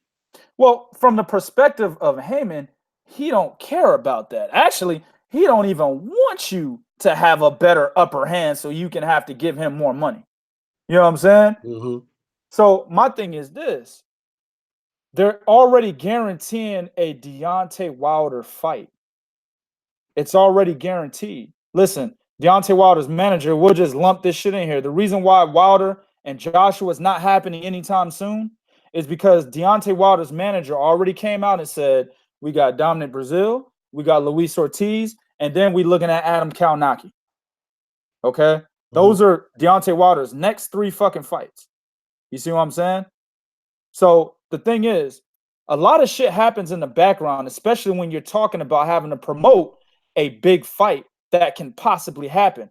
The fact that they've already come out on record and say, yeah, we're most likely going to guarantee a Deontay Wilder, Luis Ortiz rematch before Eddie Hearn said that I will let Luis Ortiz fight Anthony Joshua. It is not, it is not insane to believe that Al Heyman could have made a call. Not Al Heyman, but maybe his handler. Sense to me though. See, hold on. Go ahead. How does it not make sense when, again, if Luis Ortiz loses to Anthony Joshua, the marketing for the fucking Deontay Wilder fight is gone. You can't market a Deontay Wilder Luis Ortiz fight if Luis Ortiz loses to Anthony Joshua previously. You can't. That's what I'm trying to tell you. Okay, but my thing is still, I would still have said, no, man, fuck that. I got an opportunity over here. You keep talking from the perspective of Luis Ortiz. No, I'm talking from the perspective of a motherfucker who should think for himself. That doesn't matter. We're talking about Al Heyman. That perspective. Why would Al Heyman put his hand in this? That's what we're talking. We're not talking about Luis Ortiz. Yeah, I agree with you on that aspect. Yeah, he should have said, I don't give a fuck who tells me what. I'm going for 3 titles. Exactly. I agree with that. I'm talking about from the perspective of Al Heyman, bro. Well, if I'm Al Heyman, I'd be like, you know what, go over there. If you beat him, then shit. I got control of the heavyweight division because you got 3 belts. I can and then now I can make a mega fight with you and Wilder for undisputed and have Eddie at a disadvantage. So go over there and do it, because I mean, fuck it. Because then my thing is, well, you had no problem letting Charles Martin fight this motherfucker for $8 million. Yeah. What's the problem with letting me fight him for 5? Well, Charles Martin is not a Luis Ortiz. So I mean, Luis Ortiz has marketability because people still view him as one of the top heavyweights in the division. Charles Martin wasn't even top 10 when this nigga had a belt. So they could sacrifice Charles Martin. That means shit to Al Heyman. You see what I'm saying? Luis Ortiz still has marketability, especially when it comes to Deontay Wilder. Why? Because Luis Ortiz, to a lot of people, felt that he was beating the shit out of Deontay Wilder before he got dropped once in the 5th round, I believe, and then got knocked out late in the fight. They thought he was beating Deontay Wilder. So do you still think making this kind of move keeps Luis Ortiz marketable, making this kind of move? That I mean, in the perspective of everybody who know what happened now, do you still think people will view him as being marketable? They'd be like, man, this fool, Yes, because the reason being is because he didn't take a loss. That's why. Okay. And right now, to be honest with you, a lot of people, yes, they're dogging Luis Ortiz, but at the end of the day, a lot of people are more pissed off at Luis Ortiz's management. You see what I'm saying? Because of what the manager came out and admitted in an interview, he said, yo, we thought we could get more. When people heard that, attention shifted off of Luis Ortiz. You see what I'm saying? Now, I know people are still like, this motherfucker shouldn't have let his management do what they did. But at the end of the day, the attention shifted. You see what I'm saying? So they could still market a Luis Ortiz-Deontay Wilder fight just based solely off the fact that Luis Ortiz, a lot of people felt, was beating Deontay Wilder in that fight before he got stopped. Right? Well, actually, there is a narrative out there saying that Deontay Wilder should have been stopped in the 7th, I think it was, when Luis Ortiz was well in blows and Deontay Wilder did not have a comeback. Now, me personally, I'm glad they didn't stop the fight. Wilder's the champion. You don't stop the fight on the champion like that. Yeah, because I mean, they did it for AJ. They did it for AJ. Right. Yeah, that's neither here nor there. That's neither here nor there. My point is, they're saying there's a narrative out there where people are saying Luis Ortiz should have actually been the new champion after the 7th round. So that's my point. That's where it's still marketable. Now, if he goes out there and completely gets fucking obliterated by Anthony Joshua, mind you, a guy that many feel Deontay Wilder beats anyway, why the fuck would they want to see him face a guy that just got obliterated by another man they think he already beats? That's what I'm trying to tell you. So that's yeah, you see, yeah, Mike always know what I'm talking about. So it doesn't matter how he feels. At the end of the day, if Heyman is like, Heyman is like, yo, I'm going to guarantee you a fight with Deontay Wilder. It basically probably could have said, what fight do you want more? And I could probably give you more money than that $5 million. You see what I'm saying? Now that's speculation. I'm just saying, how the fuck is Wilder gonna get you more than that $5 million? I'm just saying that's you have to prove to me. I'm just saying that I just said that speculation, nigga. I don't know. I'm just saying, but if I'm on teams, I'm like, okay, how? Prove to me how you're going to give me more. I'm just saying, I don't fucking know. I'm just saying. He could have said anything of the sort to basically tell Ortiz to get him to understand that the Wilder fight is more important than an Anthony Joshua fight, even with 3 belts. That can happen. You know why? Because he already did it with Demetrius Andrade and Jermell Charlo. No, I get that. I'm just saying, for me, I don't see it from the way y'all seen it because the shit just don't make sense. I would be looking at it from a different angle. Now, I'm not disputing what y'all are saying, but still, at the end of the day, I'm not gonna blame Luis Ortiz for even if you want to tell me, I'm still not gonna blame him because at the end of the day, you got your own mind, okay? And you gotta go with your own mind. Sometimes you gotta go against the grain because guess what? If it worked out for you and you won, then now you in a much better position. Now you could have went and fought AJ, and let's say the same thing that happened with Wilder happened to you with Anthony Joshua. Yeah. Because I don't see Joshua obliterating Luis Ortiz. I don't either. Right. So let's say the same thing happened with Anthony Joshua. You go there, you do 12 rounds, and you get a fucked up decision, or you get a draw. You still hold your fucking value. So it's a chance that you have to fucking take, and it's a chance your management team should look and say, hey man, we got to take this opportunity, man. It's a huge one. Yeah. Because that fight you're telling me later on, that's not guaranteed. Because what if, like what do you say? Boxing about what have you done for me lately? So what if Luis Ortiz gets in another fight? He takes another fight. He don't take this. He takes another fight and he has a bad performance. Now you've hurt the Wilder Ortiz fight because Luis Ortiz looked like shit in the previous fight. Well, I mean, it again, if he wins, he wins. I mean, a lot of people didn't think he had a good performance against the last motherfucker he fought. What was it, Travis Kaufman? I don't even remember the last nigga he fought. But a lot of people felt he didn't have a good performance there. But they're still saying that they would like to see Deontay Wilder Luis Ortiz rematch. So that really doesn't hold much weight. That argument, not at all. It's Hammer. Thank you, Christian Hammer. Couldn't remember the guy. Too tough again, dog. Yeah, but before he fought Wilder, he didn't fight Hammer before he fought Wilder. He fought No, bro, listen. His last opponent was Christian Hammer, and he looked bad in that fight. A lot of people said that. My point is, people are still saying that Deontay Wilder and Luis Ortiz is a fight they want to see, even though he looked bad against Christian Hammer. That is a counter argument to your argument stating that if he has a bad performance against somebody else, now it can mess up the marketability of a Deontay Wilder fight. No, it won't, because it didn't already. That already happened. People want to see the fight because at the end of the day, when they think back, when Luis Ortiz fought Deontay Wilder, a lot of people thought Luis Ortiz was beating Deontay Wilder. Oh yeah, so they want to see the rematch. I'm one of them. I'm one of them too. Yeah, when I heard the scorecards, I was pissed. Like, what the fuck was y'all looking at?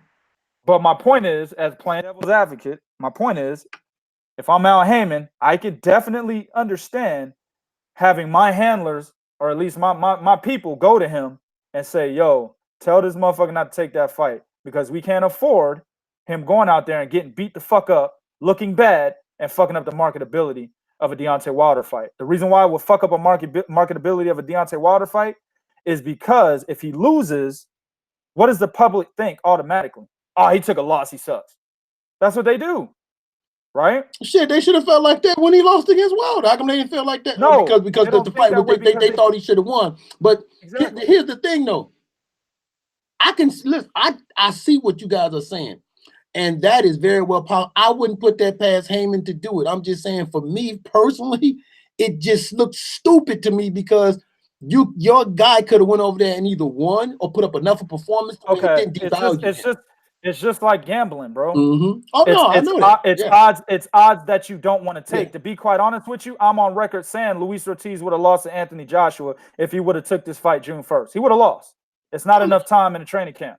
And I told you, I felt like, man, they purposely did it because they felt it wasn't enough time. Right. So I'm sure if I felt it, I can see Al Heyman feeling the same thing and saying, yo, if you go out there and you lose badly, you could fuck up the marketability of a Deontay Wilder fight because people are going to be like, yo, this motherfucker just lost to a guy that we think Deontay Wilder beats. Why would we want to see him fight him?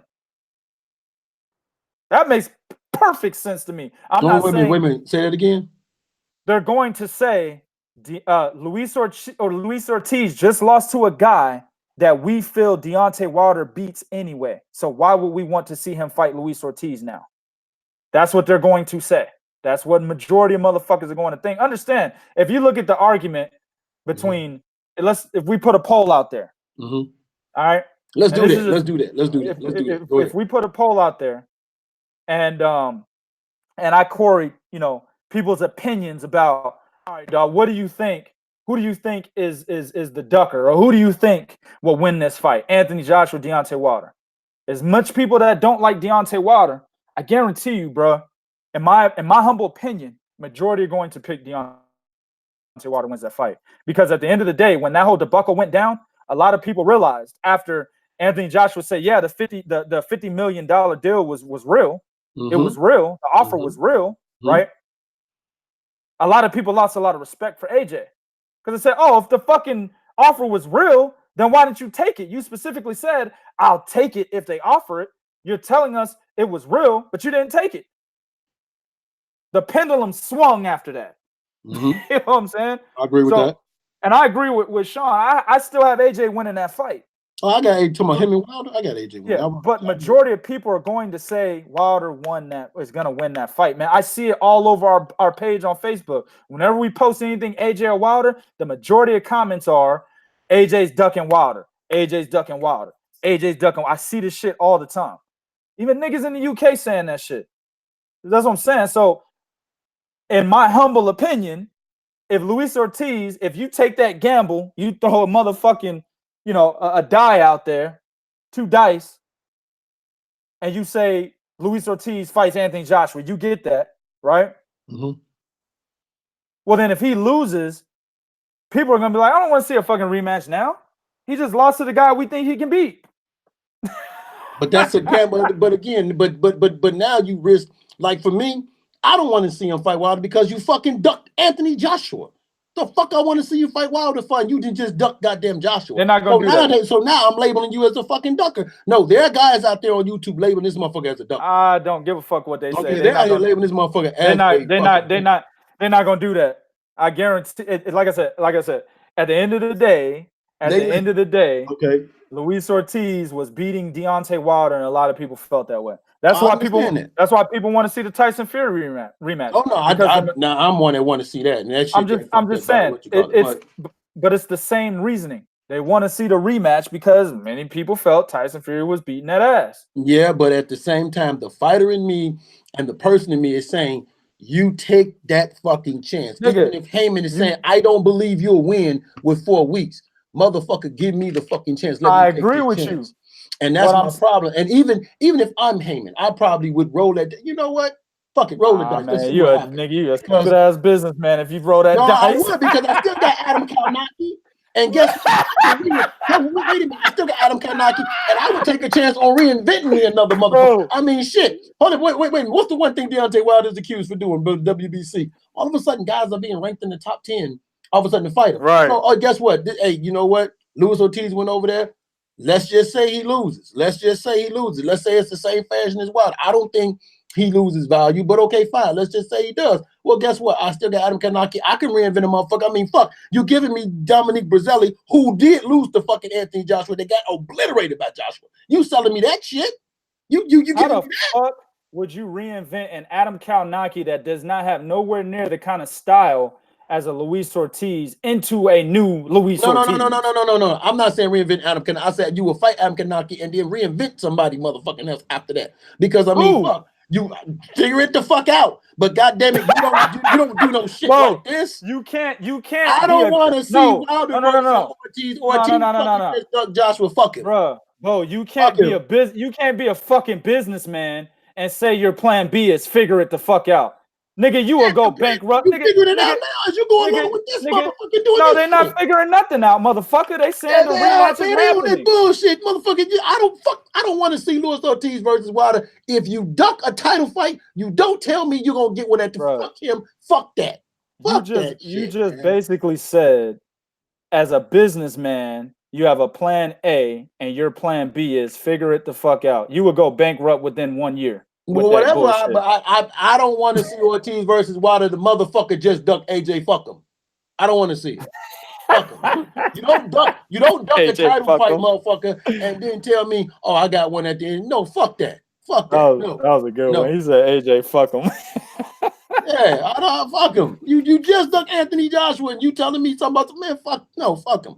And if Heyman, listen.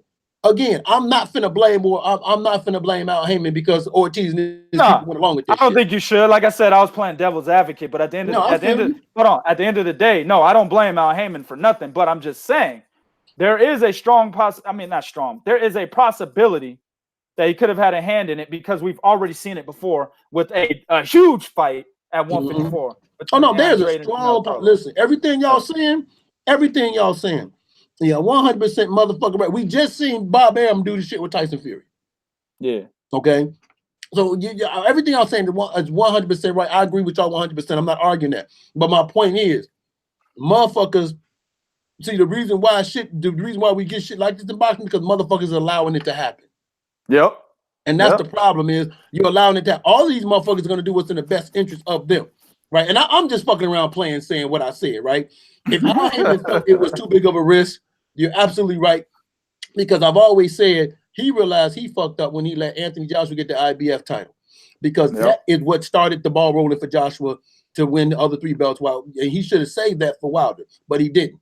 So he's learning from that. So I get that. But at the end of the day, the reason why some of these moves, like when y'all bitch and complain about some of these moves that's happening is because these motherfuckers is allowing it. Yeah, I agree with that 100%. So I don't want to see Ortiz get no Wilder fight in a year. If you duck a title fight, fuck you. You don't get no title fight at the end. That's your reward. Duck this fight, you get this fight. That's the reward. If that's the kind of reward we offer motherfuckers, niggas gonna be doing this shit all the time. Look, that's that tough Cuban love, man. I have no problem with the fight happening later this year, but I do have a problem with Luis Ortiz passing up the biggest opportunity, you know what I'm saying? Just because they wanted more money. That's some fucked up shit, bro. For real. And I agree with you. They need to fire every goddamn body, bro. They need to roll up in this motherfucker with the AK-47 and bust caps on everybody at the table. Let me say this before we need to do. The fact that nobody did get fired tells me that Heyman probably did have a hand in this. Yeah.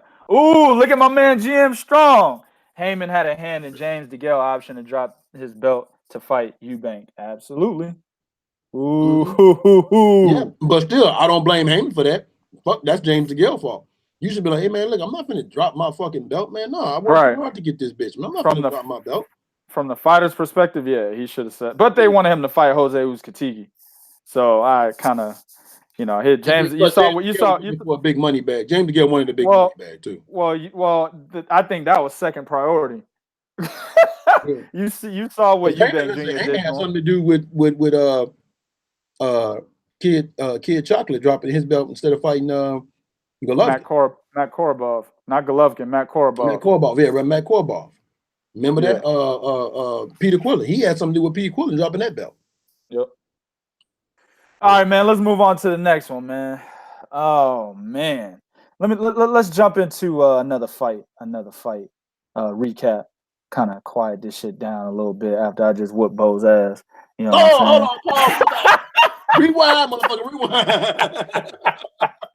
Yo, Robert Easter Jr. has the nerve to sit there and say after that whack-ass performance against Rances Barthélemy that he could beat Vasyl Lomachenko. Now, him and Rances saying that, man. I didn't know Rances was saying. Rances saying it too? Oh my God. Okay, hold on. Listen, man. I'm a little upset because Easter Jr. Rances Barthélemy had an opportunity to be one of the bigger fights of this year. You got two guys that typically, let me say this, they have the ability to fight from the outside very well. You know what I'm saying? Mm-hmm. And then they also have the tendency to be two dumb motherfuckers in the ring, get close, and just basically give up their height and reach, right? Both of them have that ability. Now, either way you look at it, if fought correctly in either style, this could have been an excellent matchup. But instead, you had two motherfuckers in there sitting there waiting, looking at each other. Hey, well, what you gonna do? Well, shit. Well, what you gonna do? Yo, 2K. Well, hold up. What? Listen, I got to get this off my chest, right? This is gonna be all you talking about this fight because this is what happened. We was doing the podcast. Well, I didn't get a chance to really watch it yesterday, right? So we was gonna do the podcast today. So I said, cool, I'm gonna watch it today. I started watching the fight at 12:30 midnight. I fell asleep at 12:35. That's how boring this motherfucker. Nigga, bro. Man. I told myself I'm gonna rewind and watch it again. I damn near was late for work. I fell back asleep again. Bro, I was watching it. Or at least I thought I was watching it. Because all of a sudden I just felt some drool land on my shoulder. I was like, what the fuck? Hold up, nigga. Oh, damn. But my eyes were open. You know what I'm saying? How the fuck you fall asleep with your eyes open watching boxing, bro? That should never happen. You know what I'm saying? That should never happen. Nah, Sean. Peter Quillen dropped his belt before he was supposed to fight Matt Korobov after he drew with Andy Lee. He was supposed to fight Matt Korobov, dropped his belt, and then Korobov and Andy Lee got the fought for the belt. Then that's when Andy Lee knocked out Korobov and then went on to lose that belt to Billy Joe Sanders. That's the order of events. But anyway, I'm sitting there drooling, bro. You know what I'm saying? This fight was the wackest shit, and it made me look like a motherfucking casual again, bro. I can't stand when I get on this motherfucker and I talk that boxing shit, right? And I tell niggas, this fight right here, this fight right here, this fight right here. And these niggas go out there and look like shit. The last time this shit happened was Vasyl Lomachenko versus Guillermo Rigondeaux. Then you got this bullshit. Man, get the fuck out of here, man. Both these niggas should retire. I don't give a fuck if they're under 30 years old. I don't even know how old Rance's bleach head ass is. Get your bitch ass up out of boxing, nigga. You've been looking like shit since Dennis Shafikov. And you lost that goddamn fight. You know what I'm saying? What the fuck? Who is in Rances Barthélemy's corner, dog? Who is it? Somebody tell me. Who is talking to this nigga? Hey, I thought bro. it was Joel Casamayor. It was Casamayor for this fight. You fucking right. Because he was lying and shit in the media talking about, yeah, you and Shane got my man Casamayor and this motherfucker, and I got my brother, nigga, sparring with me, nigga. It's about to go down. The old ranch is coming back. Man, get the fuck out of here. This was the same ranches that fought Dennis Shafikov, Mickey Bay, and Kiro Relic twice. 2 fucking losses you should have had, but you got a juke on the first goddamn Relic fight. Nigga caught a juke. Dumb niggas don't know out there that's a robber. You know what I'm saying? Oh, stupid ass motherfuckers, man. I can't listen, man. Listen, I can't stand. This is why I can't be a trainer. I'll be Teddy Atlas Jr., nigga. I can't be a trainer, bro. I slap the shit out of you in the corner. What the fuck are you doing? You know what I'm saying? On some Michael Moore shit, I slapped this nigga, man. What the fuck are you doing? Get your ass out there. Use the goddamn jab. You got better footwork than Robert Easter Jr. Move, nigga. If I'm in Robert Easter Jr., I'm slapping the shit out this Q-tip shaped nigga. What the fuck are you doing?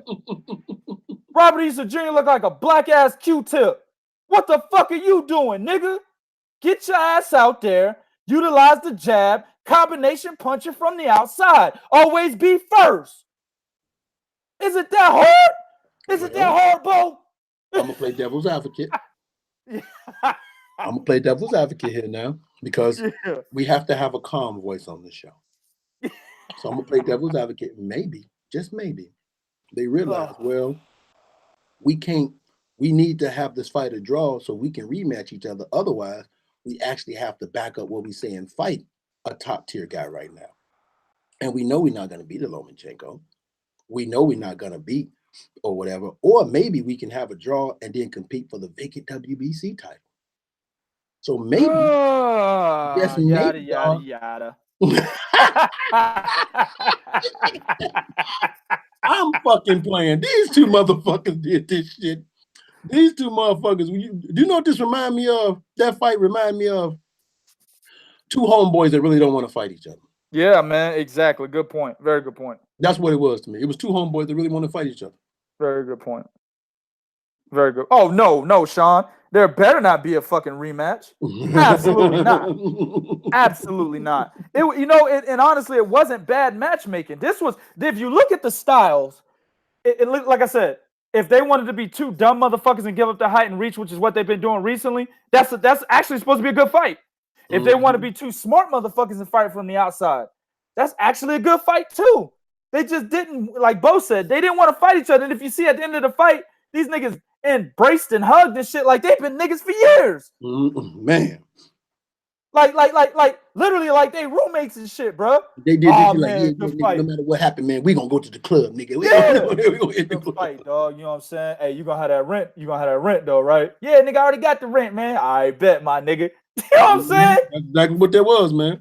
The fuck out of here, man. You got one nigga look like a mechanical pencil, and you got another nigga that went to the goddamn laundry room and poured Clorox bleach on his fucking head. Are you kidding me? No. Hold on, dog. You can't. Wait a minute, dog. And you know what? You know what? Real fucking talk. Rance have been suspect since he did that. His fighting ability has been since he started changing his head, dog. As soon as this nigga dipped his head in some chlorine, nigga, this nigga's been sorry since. Nigga been sorry as hell since, bro. Exactly, Jam Strong. That's a damn shame. God-given gifts, and don't use the tools for an advantage. Exactly.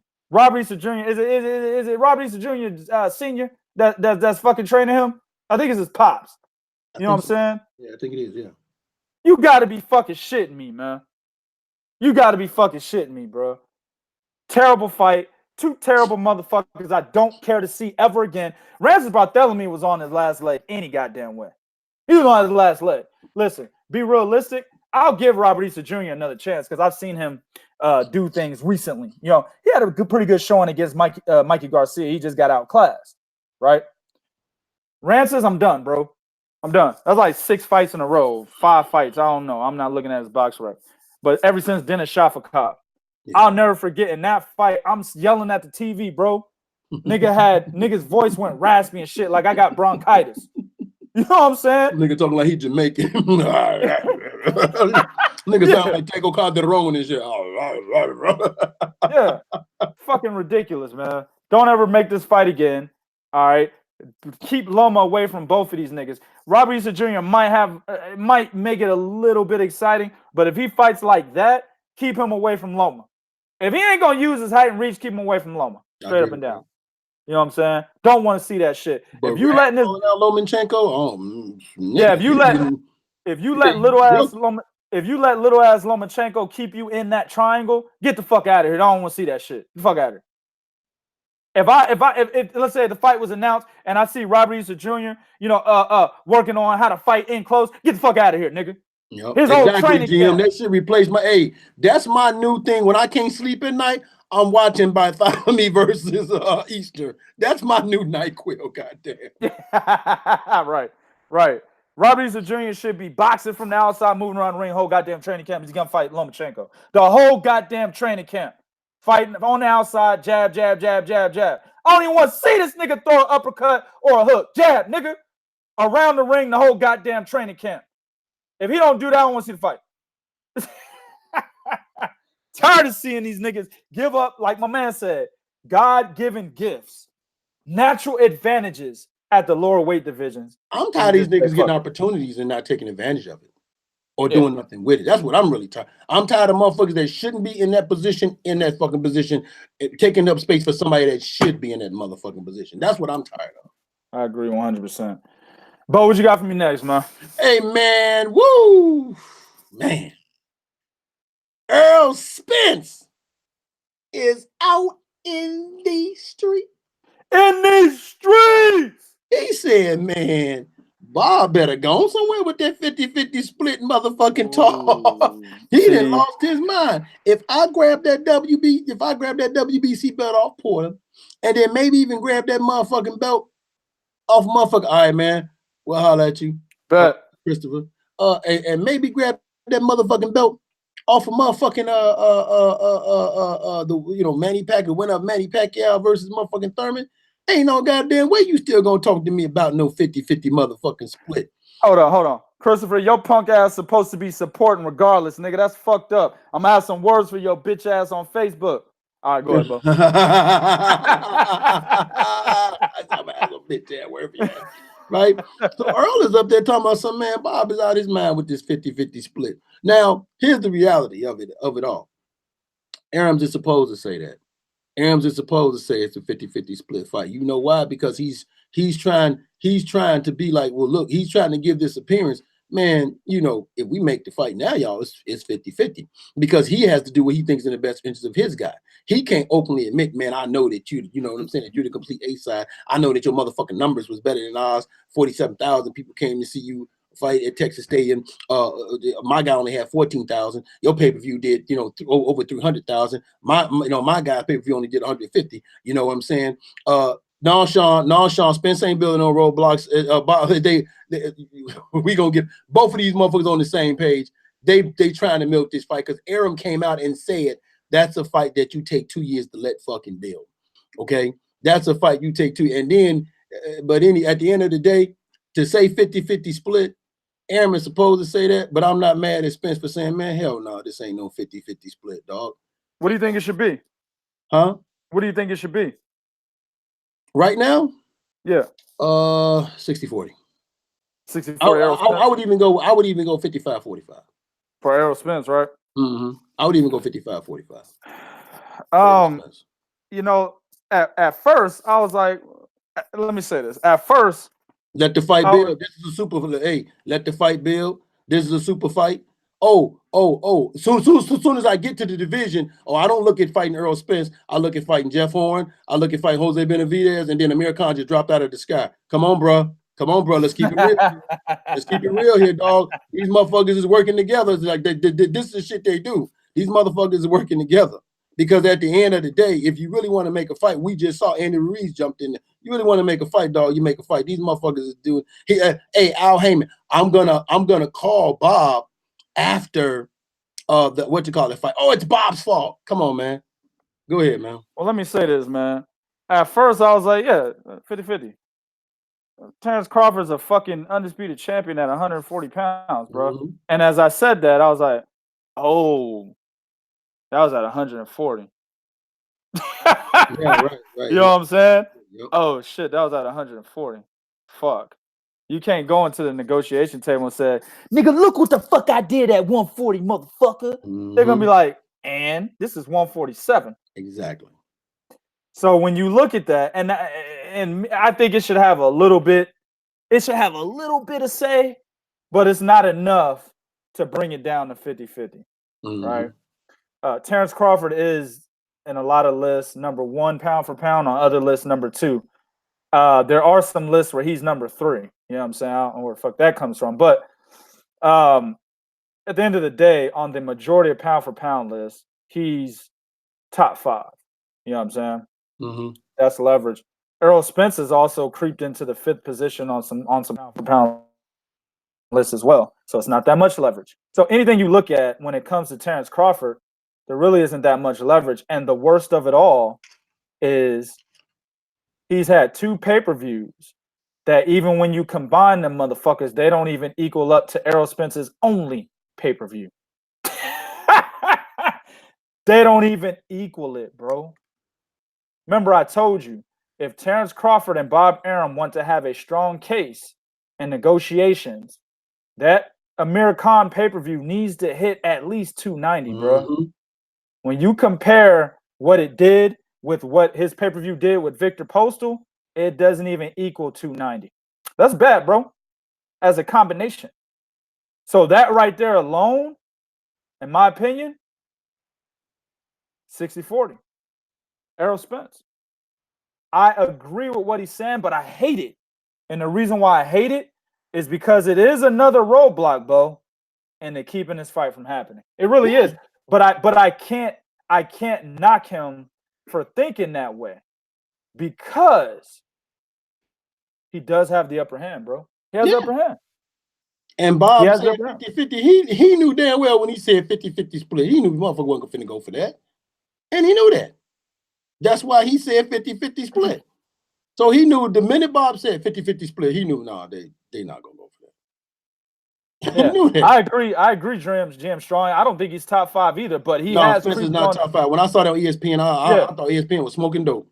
I think it's ESPN. I'm not looking at a ring. You know, I tell people all the time that the ring list is the one to go by, because they actually crowned the lineal champion. You know what I'm saying? And then you got the BWAA, which is another respectable one. I'm not exactly sure where he's at on ring. I think he's number 5 on ring. Looking at it right now. I don't know. Who's number 5?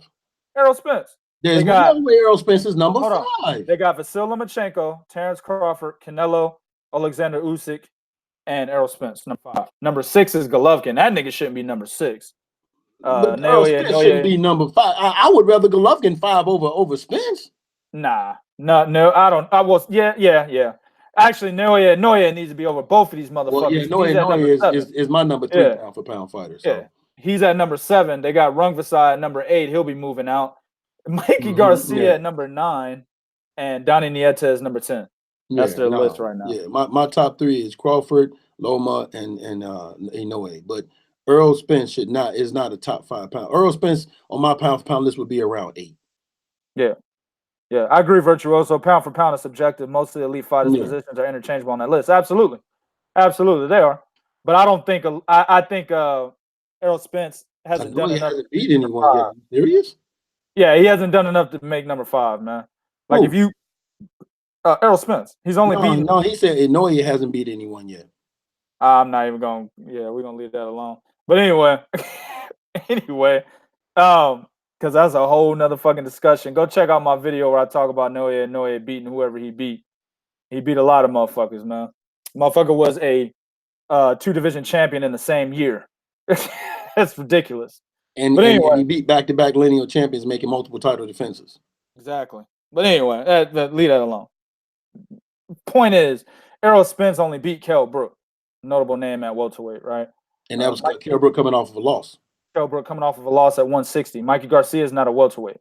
You know what I'm saying? So yeah, Errol Spence should not be number 5. He's down there in the number 10 region. I don't even think he's number 10. I think I'd put Kosei Tanaka over Errol Spence. Kosei Tanaka should be on that list, by the way. I don't know why the fuck he should. He should. But you know, it is what it is, man. But at the end of the day, they're gonna go by that. You know what I'm saying? And they're going to look at, okay, anywhere we look, anywhere we turn, Errol Spence has an argument or a counter argument that is feasible, right? Feasible to understand why it would be a good counter argument for the argument you have for Terence Crawford. That's why he has the upper hand. Besides the 300 or almost 400K pay-per-view buys. Yeah, and 47,000 people at Tech Stadium. But now, you know, this is something I want to address, right? Because you know, people are saying, well, you know, did Mikey carry my man Jim? Did Mikey carry the pay-per-view? That pay-per-view with Spence. Here's the thing, and yes, I'm not going to sit and deny that. But that's when you're making a pay-per-view, you have to do good matchmaking because you want to maximize on that. Okay, just like Floyd. Floyd would always try to fight Hispanic fighters because he was trying to maximize. Okay, you can make the case. Well, Floyd versus Canelo Alvarez did over 1 million. So did Canelo not have something to do with that? Probably did. So in this case, yeah, did him fighting Mikey Garcia have something to do with it? And it was in Texas, yes. But Mikey Garcia was not a big enough star for you to tell me you saw this doing almost 400K in buys. Yeah, right. And that's my point to everybody when they say it. I'm like, yeah, I'm not going to deny it, but Mikey Garcia was not that big of a fucking star where you can tell me you saw this doing 400K in buys.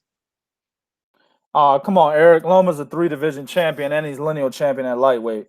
What do you say? Annoy. Come on, man. Like we gotta stop fucking ragging on Loma, man. Dude is nice, man. Dude is nice, man. Lomachenko definitely no. Annoy doesn't go over Loma, but Annoy hasn't done what Loma has. Yes, he has. You need to go to 2K video and check it out. Yeah, he has, man. Yeah, a lot of cats don't pay attention to the lower weight division, and I definitely. Well, no, actually, Sean does. That's why he already knows. I'm not talking to him. I'm saying a lot of cats don't, but it's just the fact that Annoy actually has done similar things to what Lomachenko. Hell, what's the dude name that tied him for winning? Kosei Tanaka. Kosei Tanaka actually tied Lomachenko for that. Nobody talking about that. I'm probably the only motherfucker made a video on that when it happened. Yeah, because he beat Sho Kimura. I actually said before the Sho Kimura fight was going to happen. They hadn't announced it yet, but I knew he was going to fight Kimura. I said if he beats him, he ties Lomachenko. Nobody talking about that though. Yeah, yeah, that's nobody talking about that though. So it is what it is. Bo, what you got for me next, man? Man, no, it's your turn. I'm the one to introduce Earl. Oh, did you? Oh shit, my bad, bro. So wait a minute, let me ask you this though. What do you think the split should be? 60-40. Okay, 60-40. Okay. Yeah, there's two. Like I said, everything that they come to the negotiation table with, outside of the undisputed champion, they have an argument for. But the undisputed champion kills itself because it wasn't at 147; it was at 140. Yep, 140. And then on top of all of it, here's like the one big advantage y'all not looking at is Earl has more options than Terence do. And that's another thing. Yeah, that plays. Earl has more options because, like Earl said, man, I could fight Porter and I could fight Thurman, and y'all not gonna tell me that those are bad fights. Yep. Yep. That's another thing. Yeah, the fact that he's got more options, that makes Team Crawford a little bit more desperate. Not saying that they are going to act desperate, just saying that leaves the idea that they could be desperate at the negotiation table. You see what I'm understand saying? When you say 50-50 split, knowing that this guy did more numbers than you in his first pay. This was Crawford's second pay-per-view. This was Earl's first. So Earl's first pay-per-view did better numbers than Crawford's first and second combined. Yeah. Okay. Yeah. So when you say 50-50 split, that's why when people say another roadblock, wait a minute, that's on both sides, because when you say 50-50 split, knowing what this guy number was versus your guy number was, that's a roadblock too. You know what, man? Let's go in the chat. Bo, you got your shit open? Yeah, I got my shit open. Let's look at some comments, man. I want to address some comments. We're gonna end it right here, but I want to address some comments. Because we're already on 2 hours, man. I don't like going this long. So my man GM Strong said, will Loma go for the WBC vacant strap? Well, this is the thing, and this was going to be a topic, but we took it off. Devin Haney, or at least Eddie Hearn, is looking for Devin Haney to face Luke Campbell for that vacant WBC strap. So, of course, Luke Campbell's the mandatory right now. You know what I'm saying? And Devin Haney, I believe, is ranked number 4 by the WBC. Number 5 might be a little lower than that. I can't remember, but he's ranked in the top 10. No, I think they moved him up to number 3 because they moved him up to number 3. Okay. Yeah, Eddie Hearns did mention the number 2 guy. Yeah, you're right. Yep, you're absolutely right. He's number 3. Yep, because the number 2 guys got Ramadan. Absolutely right. So Eddie Hearn is actually trying to make a case to basically say, hey, why don't you order Devin Haney versus Luke Campbell since the number 2 guy is gone, for the vacant title. And I don't see why that wouldn't go through. You know what I'm saying? So Devin Haney might be the guy to look for that might be getting that title. And Lomachenko's already said he wants to be undisputed at 135. He came out and said that after he knocked out Anthony Crolla. So I'm expecting him to go for the winner of Haney, Luke Campbell, if that fight happens. I'm expecting him to go for that title. 100%, absolutely. You got another comment, Bo? You looking at it? Yeah, I'm looking at it right here. Go ahead. My man, Sean said, I love him, but a bunch of nobodies after beating a 39-year-old. I think he's talking about Inoue. Well, that 39-year-old was a lineal champion at that time. So, I mean, nobody could beat him. Nobody could. And his only loss came in a 12-round draw when he went up to fight Nonito Donaire, who was beasting niggas. Exactly. And he went the whole 12 with him. Nobody could beat that 39-year-old. He was dominating motherfuckers at that division until Inoue came in and knocked him out in the 2nd round. You know what I'm saying? Who's that? Was that Omar Narvaez? Or was that Agent Ned? Yeah. Omar Narvaez. Omar Narvaez. So just like Bernard Hopkins was still dominating motherfuckers. We didn't say, Joe Smith Jr. beat up a 50-year-old. We didn't say that. Yeah, or Kovalev beat up a 40-year-old. Yeah, you're right. We didn't say this that. This nigga was, Kovalev too, exactly. And Joe Smith Jr. did it after he lost to Kovalev. Yep. So this motherfucker 13 years older than Omar Narvaez at the time. You know what I'm saying? When he lost to Joe Smith Jr. Nobody said that. Actually, Joe Smith Jr.'s stock rose so much so that this motherfucker started getting into title shots and shit. This motherfucker's getting title fights against Dimitri Bivol. He's still a name at 175 now because of what he did to Bernard Hopkins. No talent whatsoever, but still a name. So man, come on, man. We gotta be straight up and down, all the way down the middle when we talk about everybody, man. Let's see, man. What else we got, man? Man, hold up. What Mike Wilson talking about? 3 Kings boxing in the house. Also, my man Corey Cunningham, 3 Kings boxing in the house. Mike Wilson said Jesse Vargas made $1.2 million for his fight against Humberto Soto, and Soto was giving him a go until Vargas knocked him out. I need to know what makes Jesse Vargas $1 million fighter. Hey, you know what it is, Mike? The Zone throwing money every goddamn where. I don't watch TV, Bo. I don't watch TV, my nigga. I don't even have cable, right? Right. But I was streaming the Denver Nuggets versus the Portland Trail Blazers last night, and I fell asleep on the goddamn basketball game because basketball is garbage today, right? Sometimes I think I watch a basketball game. The commercials, guess who I seen promoting the Zone? Oh, Tracy Morgan. Yeah, yes. I saw the commercial. You're right. They hired Tracy Morgan. They got money to blow, nigga. They got money to blow. You know what I'm saying? Tracy Morgan's a nigga that made $90 million from that goddamn wreck with that 18-wheeler. You know what I'm saying? 90 fucking million. And he's making money with The Last OG, that whack-ass show that just came out, right? And they still was able to hire this nigga. I'm trying to tell y'all, man, the Zone got money to blow. That's why Vargas is a $1.2 million fighter. At the end of the day, Jesse Vargas should only be making $10,000. He's garbage. You know what I'm saying? Always been garbage. Telegraphs, every time he punches, he does that sway back and forth, and then he throws a jab. You know when he's going to fucking jab. I mean, he's ridiculous. In the past, he actually did a good job of being able to maintain distance. He can't even do that anymore. You know what I'm saying? Humberto Soto was even getting inside of his ass. He can't even maintain distance. Look at Thomas DeLorme. Thomas DeLorme was getting inside. He gets caught up in firefights now. He's no longer that boxer from the outside. He's trying to knock cats out. He knocked Humberto Soto out, right? But it was the wrong game plan against Thomas DeLorme. And that's why he got a fucking draw in that fight. So, I agree with you, but he did the right thing by signing with DAZN because wasn't nobody else going to get that nigga $1.2 million, bro. But you got another comment? Yeah, man. Yeah, man. Right here.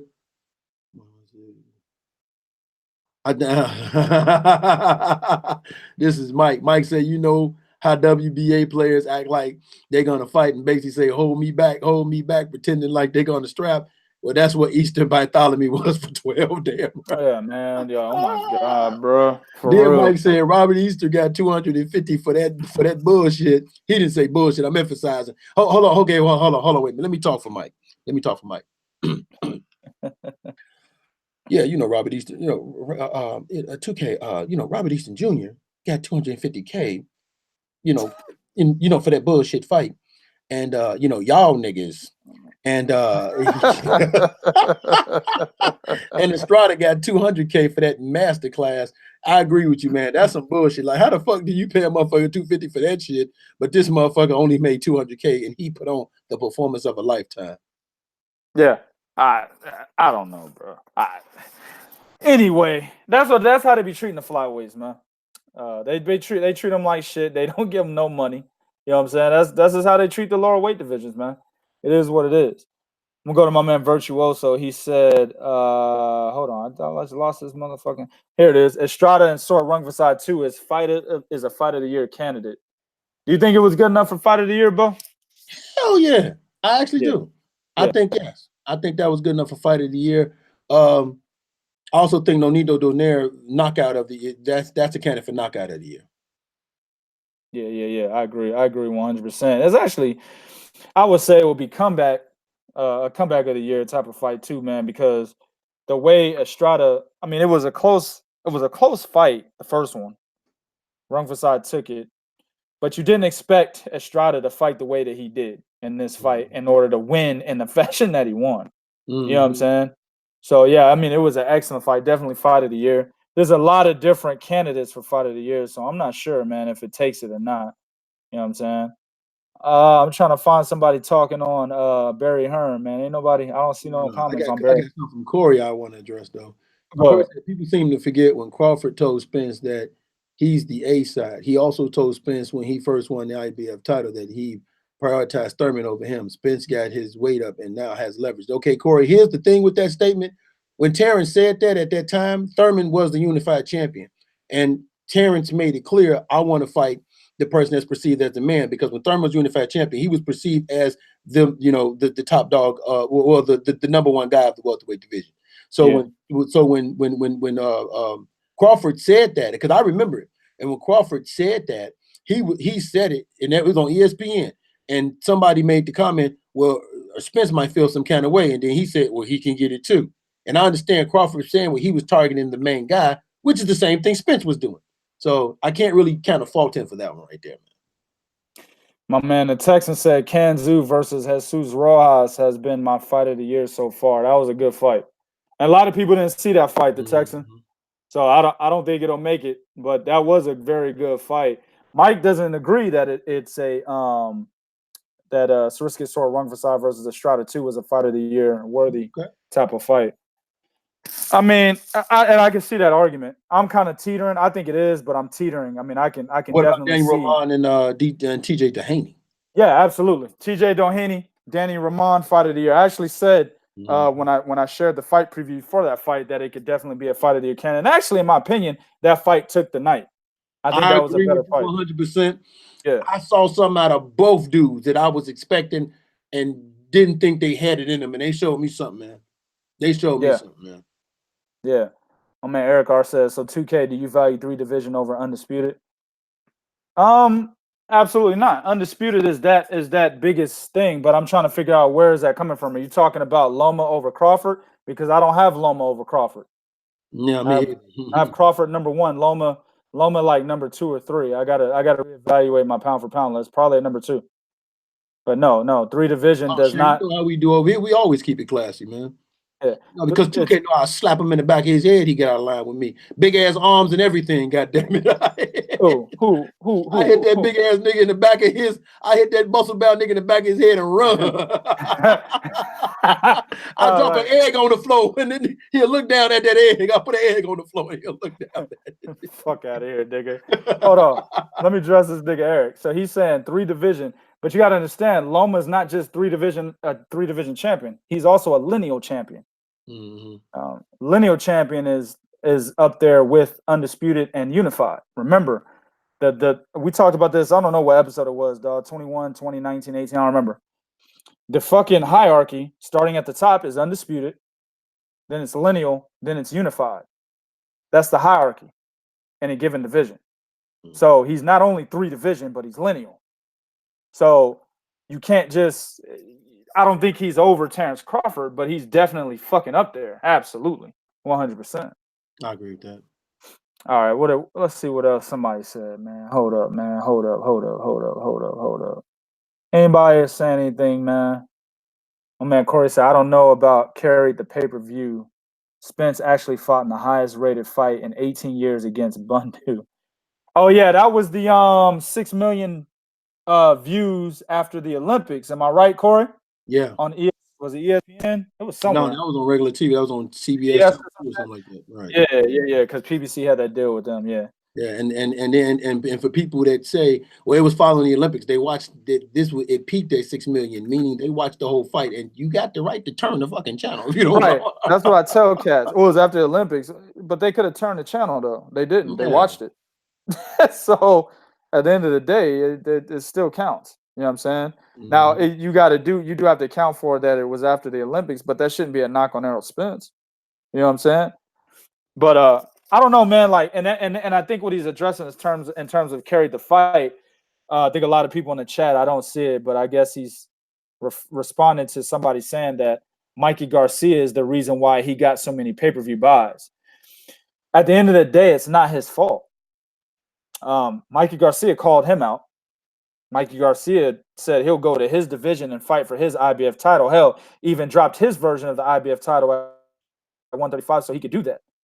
Errol Spence was minding his own fucking business looking for the next fight. Mikey Garcia came to him, okay? Also, it's not Errol Spence's fault that he made a great decision to not be tied down to one entity in top rank. He's actually tied to an entity that was able to have other big names under its banner that he could fight. See, Terence Crawford is tied to an entity that doesn't have big names for him to fight. You see what I'm saying? I think the next guy he could fight is fucking Aegis Kavaliauskas, if not Kell Brook. The guy that just had a draw with Ray Robinson. That's the next guy that Terence Crawford could fight if it ain't Kell Brook, right? So, unfortunately for Crawford, he has tied himself down with a promotional company that doesn't have fighters for him in his division. This is why I say it was the dumbest decision ever for Terence Crawford to re-sign with Top Rank, knowing that he was going to campaign at 147 and knowing PBC had 147 on lock. Yeah. Okay. And I mean, hell, it's the same thing we said about Charlo. We said Charlo need to go and get with DAZN if he wants to get in that middleweight mix. Exactly. Just like Charlo, right? Yeah, he needs to sign with DAZN because they can continue to ignore you. Exactly. They got everybody he wants to fight. Yeah. But he's still with PBC. So really, you got to make the decision based on where you're going to be at. If you're talking about campaigning in a certain division and staying there, well, then you need to make a decision on who you're running with so you can get these type of fights. This is boxing now. This is what it is. Yep. The networks and the promoters are running shit to the fullest now. Back in the day, it wasn't as bad as it is today, right? The networks on top of shit. You know what I'm saying? So now when you look at this shit, you got to be like, damn, dog. Well, if I'm going to fight at 160, I got to leave PBC. Got to fuck with DAZN. If I'm going to fight at 147, got to leave Bob Arum. I got to go fuck with PBC. If I fight at 154, got to fuck with PBC. You see what I'm saying? If I'm fighting at 135, shit, got to fuck with Top Rank. Yeah, but hey, Shane Charlo been Mando for a minute, and they not mentioning him. That's what I'm saying. He can be Mando all he wants. He been the WBC is not gonna force Carnelo's hand. They did it once and saw what happened. Then WBC is not gonna force Carnelo's hand, man. So I mean, they did it once and you saw what he did. They so happy to have it on him, they're not gonna force his hand a second time. And like I said, Charlo been mandatory shit for a minute. And I mean, shit, hell, you see what they doing to Dylan White? You see what the fuck they doing to Dylan White? So no, man. Freezing them out, man. Yeah, that's what they can do now. Appreciate you, Marlo's Corner. But tell us what you don't agree about with Loma, man. I'm curious about that. We said a lot about him. Well, I think a lot of people are saying, because I saw my man Eric say he don't understand how Loma leapfrogs over Usyk and Crawford. Well, we don't put him over Crawford. We got Crawford over him. But I said this for me, that my top 5, whoever's in my top 5 are guys that actually did what the pound list is meant for you to do, which is go in multiple weight divisions and win titles. And I said that. Well, let me say this. This is why I say I got Loma at possibly 3, because Usyk is up there after he got the undisputed title at cruiserweight. Now he's moving into heavyweight. And he not only did he get the undisputed title, he won the fucking WBSS tournament that had all of the best cruiserweights in it besides what's my guy's name? Dennis Lebedev. Thank you, Dennis Lebedev. He's the only one that wasn't in it, right? So he beat everybody there is to beat, or at least the top people anyway, at cruiserweight. He literally did the lineal champion thing, but ended up getting undisputed out of it. You know what I'm saying? So that's what I'm saying. I think Loma should probably be behind Alexander Usyk if I were to do a list right now. But I don't make pound for pound lists on the fly, man. I consider a lot of different things. So that's why I'm saying I probably would put Usyk over Lomachenko. I'm not exactly sure. I wouldn't, because one of my criteria for top 5 is you have to have won multiple championships. You have to have won championships in multiple weight divisions, because that's really, when we talk pound for pound, we're talking guys who we think, hey, if he was at this weight division, it was really created for Sugar Ray Robinson, not Sugar Ray Aaron Pryor, Duncan Leonard, but Sugar Ray Robinson. So for me, right. If you're going to be on my top 5, you had to have won titles in multiple weight divisions. Now that's one of my criteria. That's why it's subjective. If you want to put Usyk in there, you can make a case for him because he's fought the best dudes in that damn division and beat them all handily, and became undisputed. Yeah. My man said what he disagreed with Marlo's Corner. He said his spot on the pound for pound list. I think, and he said he agreed with me.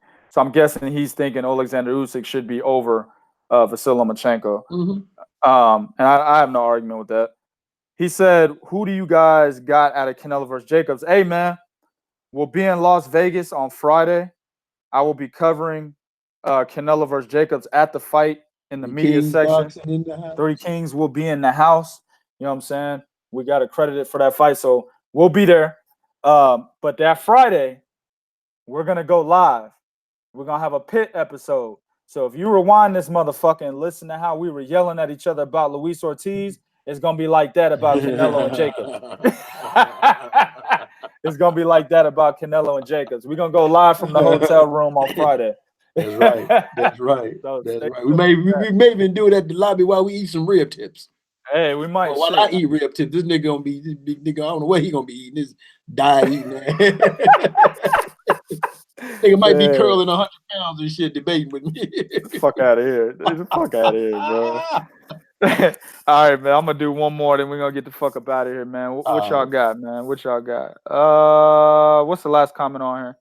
And 14 fight, 9 current or last. I'm sorry, hold on. What does he say? This is Sean Newton. He said in 14 fight, 9 current or last chance, 13 world title fights. He talking about Loma, why he belongs on the Oh, okay. Why he belongs on the pound for pound, top where he is on pound for pound list. Okay, let me see. Eric R said, "Okay, we good then. I wasn't shitting on Loma. He can be in top 4 or 5." No, I didn't think you were shitting on him at all. I just wanted you to understand, like, my position in terms of why I think Loma, shouldn't be ostracized. You know what I'm saying? Out of like the top 3. Right. You know what I'm saying? Because this motherfucker has, there's a lot of niggas out there that the nigga Loma sucks. I'm actually surprised, bro. Like, after the Anthony Crolla fight, a lot of people were saying Vasyl Lomachenko is ducking Teofimo Lopez. I don't know how. Yeah, we came on here. I don't remember what episode. Just go back, check our episodes out when we talked about it. We specifically said, how the fuck is Vasyl Lomachenko ducking Teofimo Lopez when Teofimo Lopez still hasn't even fought a top 5 fucking fighter? Teofimo Lopez don't even. What minor title he holds? What is interim? He don't got one. He got one. I mean, interim silver. What minor title does he have? The nigga don't even got the PABA. You know what I'm saying? He ain't even got the at this point, IBC. Vasyl Lomachenko career. Listen, see, here's the problem that I have is just because a motherfucker making a lot of noise on social media, it doesn't mean the dude at the top should look back at him. He should look at the other guys at the top with him. Right. Okay, and right. that always been kind of funny with me. Teofimo Lopez doing what he's supposed to do. You're supposed to make this kind of noise to get yourself recognized. Hell, that's what Big Baby Miller did. That's what motherfucking Andy Ruiz did. Okay, I don't have a problem with it. But what I'm saying is, if Lomachenko still got other top guys he can look at, like Richard Comey, I'd rather he look at the top dude and grab a belt than look behind him at a dude that has yet to actually prove himself. Yeah, exactly. Oh yeah, exactly. So we're gonna be at T-Mobile, baby. Be at the T-Mobile, man. If you're gonna be in the building, man, shit. If you got Facebook, shit, hit us up on there, man. Hit us up on the Three Kings boxing page, man, and I'll respond to you. But yeah, you're absolutely right, man. Like Teofimo Lopez is doing exactly what he's supposed to be doing, but so is Vasyl. Vasyl's like, what? How'd he said? Why you talk about Teofimo Lopez? He really do. I agree with him. Yeah. You know what I'm saying? Yeah. Vasyl Lomachenko's like, fuck this nigga. I'm trying to get undisputed. You know what I'm saying? I'm looking at the fucking belt holders in my division, right? That's Mikey Garcia, who just became emeritus champion, so that title's vacant. And then you got, at the time it was Mike Garcia. And then you got fucking my nigga from Ghana, Richard Comey. So he's like, I want these two motherfuckers, right?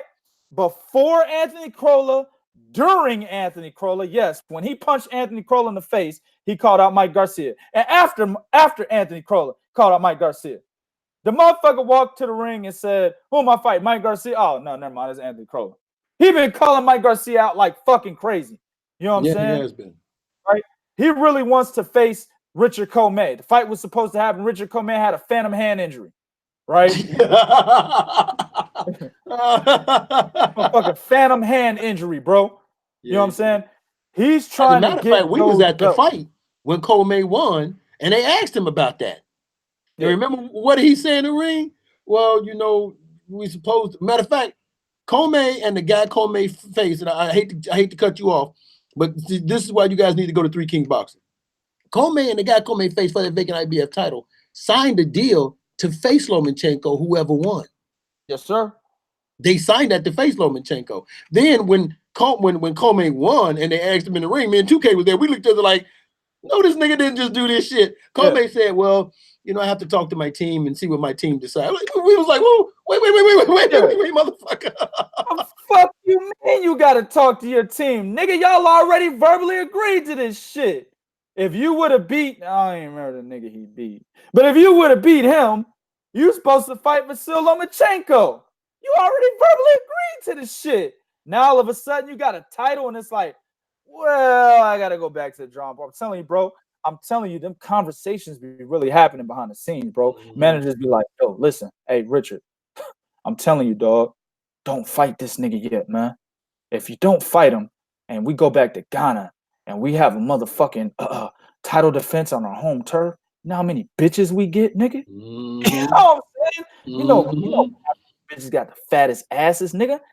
Listen, man, I ain't got pussy in 15 years, man. Now that I've been rolling with you, we got the title. Man, I might get some pussy now, bro. Don't fight him yet. That's what the conversation was. And Richard Comey was like, you know what? I ain't fucked in a long time either. You might be right. You know what I'm saying? Richard Comey was like, wait a minute. Didn't Isaac Dawbey lost? Oh, I'm the best fighter in Ghana. Yeah, man. It is what it is, man. My man Marlo's Corner said he wanted me to check his last comment. He said the last one he said was he talking about get a belt when Loma came in with title fights. Why he can't? Not saying he a dub. I think you talking about Lopez. Yeah, I don't really understand the comment, but I think he's saying when he told Teofimo Lopez, before you can get a shot at me, you got to get a belt. Well, that's not a duck because Lomachenko is the lineal champion at 135, and he already holds 2 titles, and he's already told everybody before Teofimo Lopez has been the dude that all in the media talking all this shit that he's trying to be undisputed. What's wrong with that? If Teofimo Lopez wants to fight Vasyl Lomachenko, who is the top dog at 135, yes, he needs to get a belt because the top dog is looking to be undisputed. Plain and simple. It's just like right now with Errol Spence is telling Terence Crawford, hey, nigga, you need to gain some more leverage before I even fucking fight you because I can fight Sean Porter for unified status. I see nothing wrong with that. I don't see nothing wrong with that either. Sean Porter's WBC, he's IBF. He said, hey, I'm about to be unified champion over here. I don't need to fight you and try to take your WBO belt to become a unified champion. I can fight this guy, but you can't fight him. Why? Because you ain't with PBC. So it's the same deal, right? Only the networks don't matter because they're on the same under the same banner. But at the end of the day, what matters is prestige. Teofimo Lopez ain't done shit, man. No. Listen, if Devin Haney and Luke Campbell fight, Devin Haney wins. I'm advocating Devin Haney fight Vasyl Lomachenko before Teofimo Lopez. Yeah, definitely advocating that. Now, right now, as we're talking right now, I got Teofimo Lopez over Devin Haney. But if Devin Haney actually fights Luke Campbell and beats him and becomes a champion, well, guess what? Teofimo Lopez falls behind him. That's common sense. So, yeah, bro, of course. Yeah, get a belt, my nigga. Shit. Fuck out of here. You don't walk up in my division talking about, yeah, you don't shit. I'm going to fuck with your top dog. Hey, bro, what you got? Look, do you know what this is, bro? This is like going to the casino, right? And you see a motherfucker winning all this money. You like, yeah, nigga, fuck that nigga, bro. Nigga, I'm about to play on this nigga table. I'm about to play on his table. And they're like, well, what's your bid? And you're like, yeah, I got $50 on it. Them like, nigga, you can't even play at this table unless you got 5 G's. No shit. That's what this is like. No, do you know what this is really like? You know what this is really like? Yeah. This is like walking into the Chicago Bulls practice gym and saying, yo, man, I'm finna take this nigga Michael Jordan. This finna be my shit now. That's what that's like. Yeah. And you're a rookie. You're a rookie. Yeah, you're a rookie. This like being a rookie, telling everybody, hey man, this is my team. I'm the captain now. You don't get your ass up underneath that goddamn bus. Get your ass up in there with the luggage in the bus, nigga, and shut the fuck up. But Loma did come out and say recently, I tweeted this out earlier today. He did come out and say that he's gonna make Teofimo Lopez pay for every single word he's ever said. He did say that. Mm-hmm. So that might be a little hint that he might actually fight the kid. Who knows? But he came out and said that. So it was I can't remember what interview it was with, but it was an interview, a one-on-one interview. He said that shit. Well, we do know if you troll Loma long enough, he'll fight you. We learned that from Rigo. Yeah, we learned that from Rigo. Absolutely. Troll the motherfucker long enough. He's all right, motherfucker. Okay. Loma, listen, man, I'm sorry, man. Niggas might not like this, man. Loma's a G, bro. I don't give a fuck what anybody says. I'm not a fan of any fighter. Y'all know this. But at the end of the day, I recognize real Loma's a G, bro. This nigga's son the fuck out of Guillermo Rigondeaux. He tried to tell this nigga, man, hey, bro, it's not a good fight, man. Yeah. He told him, B. He said, yo, it's not a good fight, B. No, man, niggas was talking to him about the fight. Motherfuckers was billing this fight, including myself, as one of the most technical fights in professional boxing. Possibly it could be, right? Mm-hmm. Meanwhile, Loma's like, it's too little, too small. It's not a good fight. I'm not gonna get credit for it. Good fights. I'm not gonna get credit for it. He said, I beat him. What people think? What people think I beat him? You know what I'm saying? Just bitching the nigga, man, before they even get in the ring. And then when he beats him, he's like, I don't want credit for that shit. Y'all gonna have it. This nigga's a G, bro. Yeah. And he's sunning Lopez right now. He's warning him right now, bro.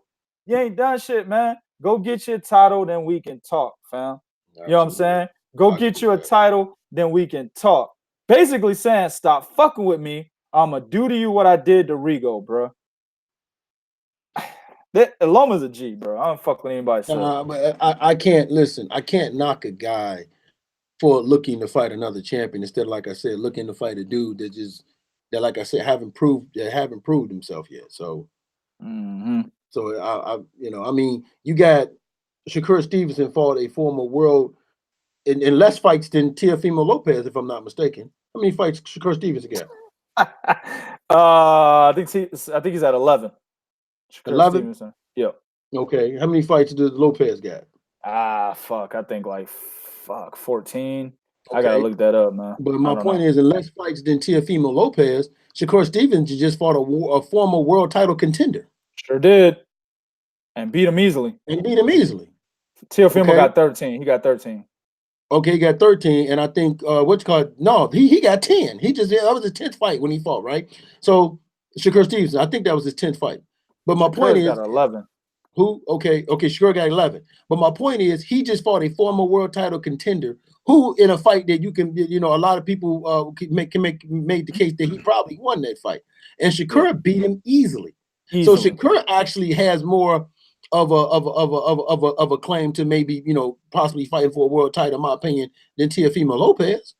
Beating Magdaleno is not enough for you to tell me, hey, that's enough for you to boom, world title shot. No, man. Mason Menard. see, you got to say his name like that. Mason Menard. Hey guys, my name's Mason Menard. That's who he beat. You know what I'm saying? Now, to basically defend him a little bit, Devin Haney beat him too, and I think he went the decision with Mason Menard. But my point is, Devin Haney has positioned himself right now, fucking with DAZN, to possibly leapfrog Teofimo Lopez at 135. Right. That's the difference. Teofimo Lopez is still out here running his mouth, fighting Edith Tatley. You know what I'm saying? William Silva and shit. You know what I'm saying? Right. That's not gonna get you there, bro. There's a lot of motherfuckers you can fight at 135. You know what I'm saying? That's not gonna get you there, bro. Yeah, absolutely but Marlo, here's the difference. You saying Loma did it, he can get caught. We're not saying Loma.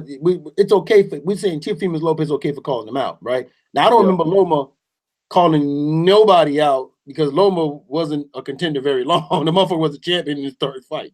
Okay, so even if he did call somebody out, then I don't have a problem with it. If you're a champion calling out another champion, I have a problem with it. But I'm not saying that Teofimo Lopez can't call him out, but I'm saying that if Lomachenko is like, man, I'm not focusing on you right now. I'm focusing on fighting other champions. I don't have a problem with him doing that one either, man. Yeah, I agree 100%. All right. This good shit right here, man. Y'all motherfuckers, man. They talking about the communism thing. Loma survived communism. Why would he be afraid of Teofimo Lopez? Virtuoso said that. The point is, it's just dumbass fans running their mouth, man. He's not afraid of fucking Teofimo Lopez. I stood next to Teofimo Lopez. He a little nigga. You know what I'm saying? I thought if I touched the nigga, he'd fall straight to the ground. That's how little he is. You know what I'm saying? So big ass head. Yeah, he got a huge. His head is huge. Exactly. You know what I'm saying? He's not afraid of Teofimo Lopez. Okay. One thing I'll tell you about these fighters. This is one thing I want you guys to understand. Fighters aren't afraid of anybody. I can tell you what they're afraid of. They're afraid of losing marketability. That's what it is. All right. There's no fighters out there that are sitting there shaking in their fucking boots when they say, hey, you got to fight this guy next. And then they're like, nah, I don't want to fight him. They're not shaking in their boots. Now, the only one that admitted it was dumbass Sugar Ray Leonard. You know what I'm saying? When he said he was afraid of Roberto Duran. All right. He admitted it after he fought him. No, if you catch my drift. Nah, man, we ain't doing that. No, I'm saying no. Who did he admit that against? Roberto Duran. Oh, damn. Remember, he told his Riddick Bowe wasn't scared of Lennox Lewis. Riddick Bowe threw his title in the trash because of the money split. That's why he threw his title in the trash. Yeah, that is true. That is definitely why he did that. That's why he did that. But Sugar Ray, Aaron Pryor, Duncan Leonard. I got no Bowe wanted to hear that. He admitted to his wife, and his wife later came out, and then Sugar Ray Leonard later confirmed it, that he was afraid of Roberto Duran. That was the first fight. But the point is, he fought him anyway. You see what I'm saying? So, like, Keith Thurman is not. I don't think Keith Thurman's afraid of Errol Spence. He's afraid of losing his marketability. That's what a lot of these fighters are about, man. They're afraid of losing their fucking marketability. And that whole keep your O thing, that shit is these motherfuckers take that to heart now. Yeah, they do, man. You got it. To these motherfuckers, you got to keep your O if you want to remain a marketable enough fighter to make millions. That's how they feel now. So that's the fucking problem. Now, we go all the way back to the 60s. I'm talking about the Black Murderers Row. Shit, Sugar Ray Robinson was scared to fight them niggas on the Black Murderers Row. And that's my favorite fighter of all time. And I will admit to you that this motherfucker was afraid to fight Charlie Burley. Yes, you know he was. Yes, he was. Yeah, he did everything he could. Smoke. The motherfucker fought Aaron McDade just to say, I fought a nigga on Black Murderers. Yeah. And McDade was on his way the fuck out. Exactly. So, but I really believe that at the end of the day, you know, a lot of, let's just say in the space of today, a lot of the fighters not fighting certain fighters, I don't think they're afraid of those guys in particular. They're just afraid of losing their marketability. That's just what it is, man. Mm-hmm. I agree. All right. And then it also boils down to money. A lot of these dudes nowadays, they want to get paid for that risk, man. Yeah. Absolutely. Absolutely. All right, man, we're going to end it right here. It's like 2.5 hours. This is ridiculous. We're not going this fucking long again. Nigga, you said that last time. Hell yeah, dude. Hey, man. That debate on Friday might be this goddamn long. Hell yeah. Hey, y'all go to what was that guy's name, bro, that walked out on F at Jack? But I want to answer that real quick. Oh shit. Oh, okay. I gotta look that one up. I know you're talking about that was on is his name Charles or some shit? That was a PBC card too, man. Damn, what was the guy's name? I'm gonna look that up right quick. This is the one time. See, normally y'all gotta understand a lot of this shit we tell y'all, that's just fresh off the get. Yeah. Charles. Is it Charles? I believe his name Charles, man. Man, I can't remember the guy's name, man. Was it Michael something? I don't remember, bro. I don't remember.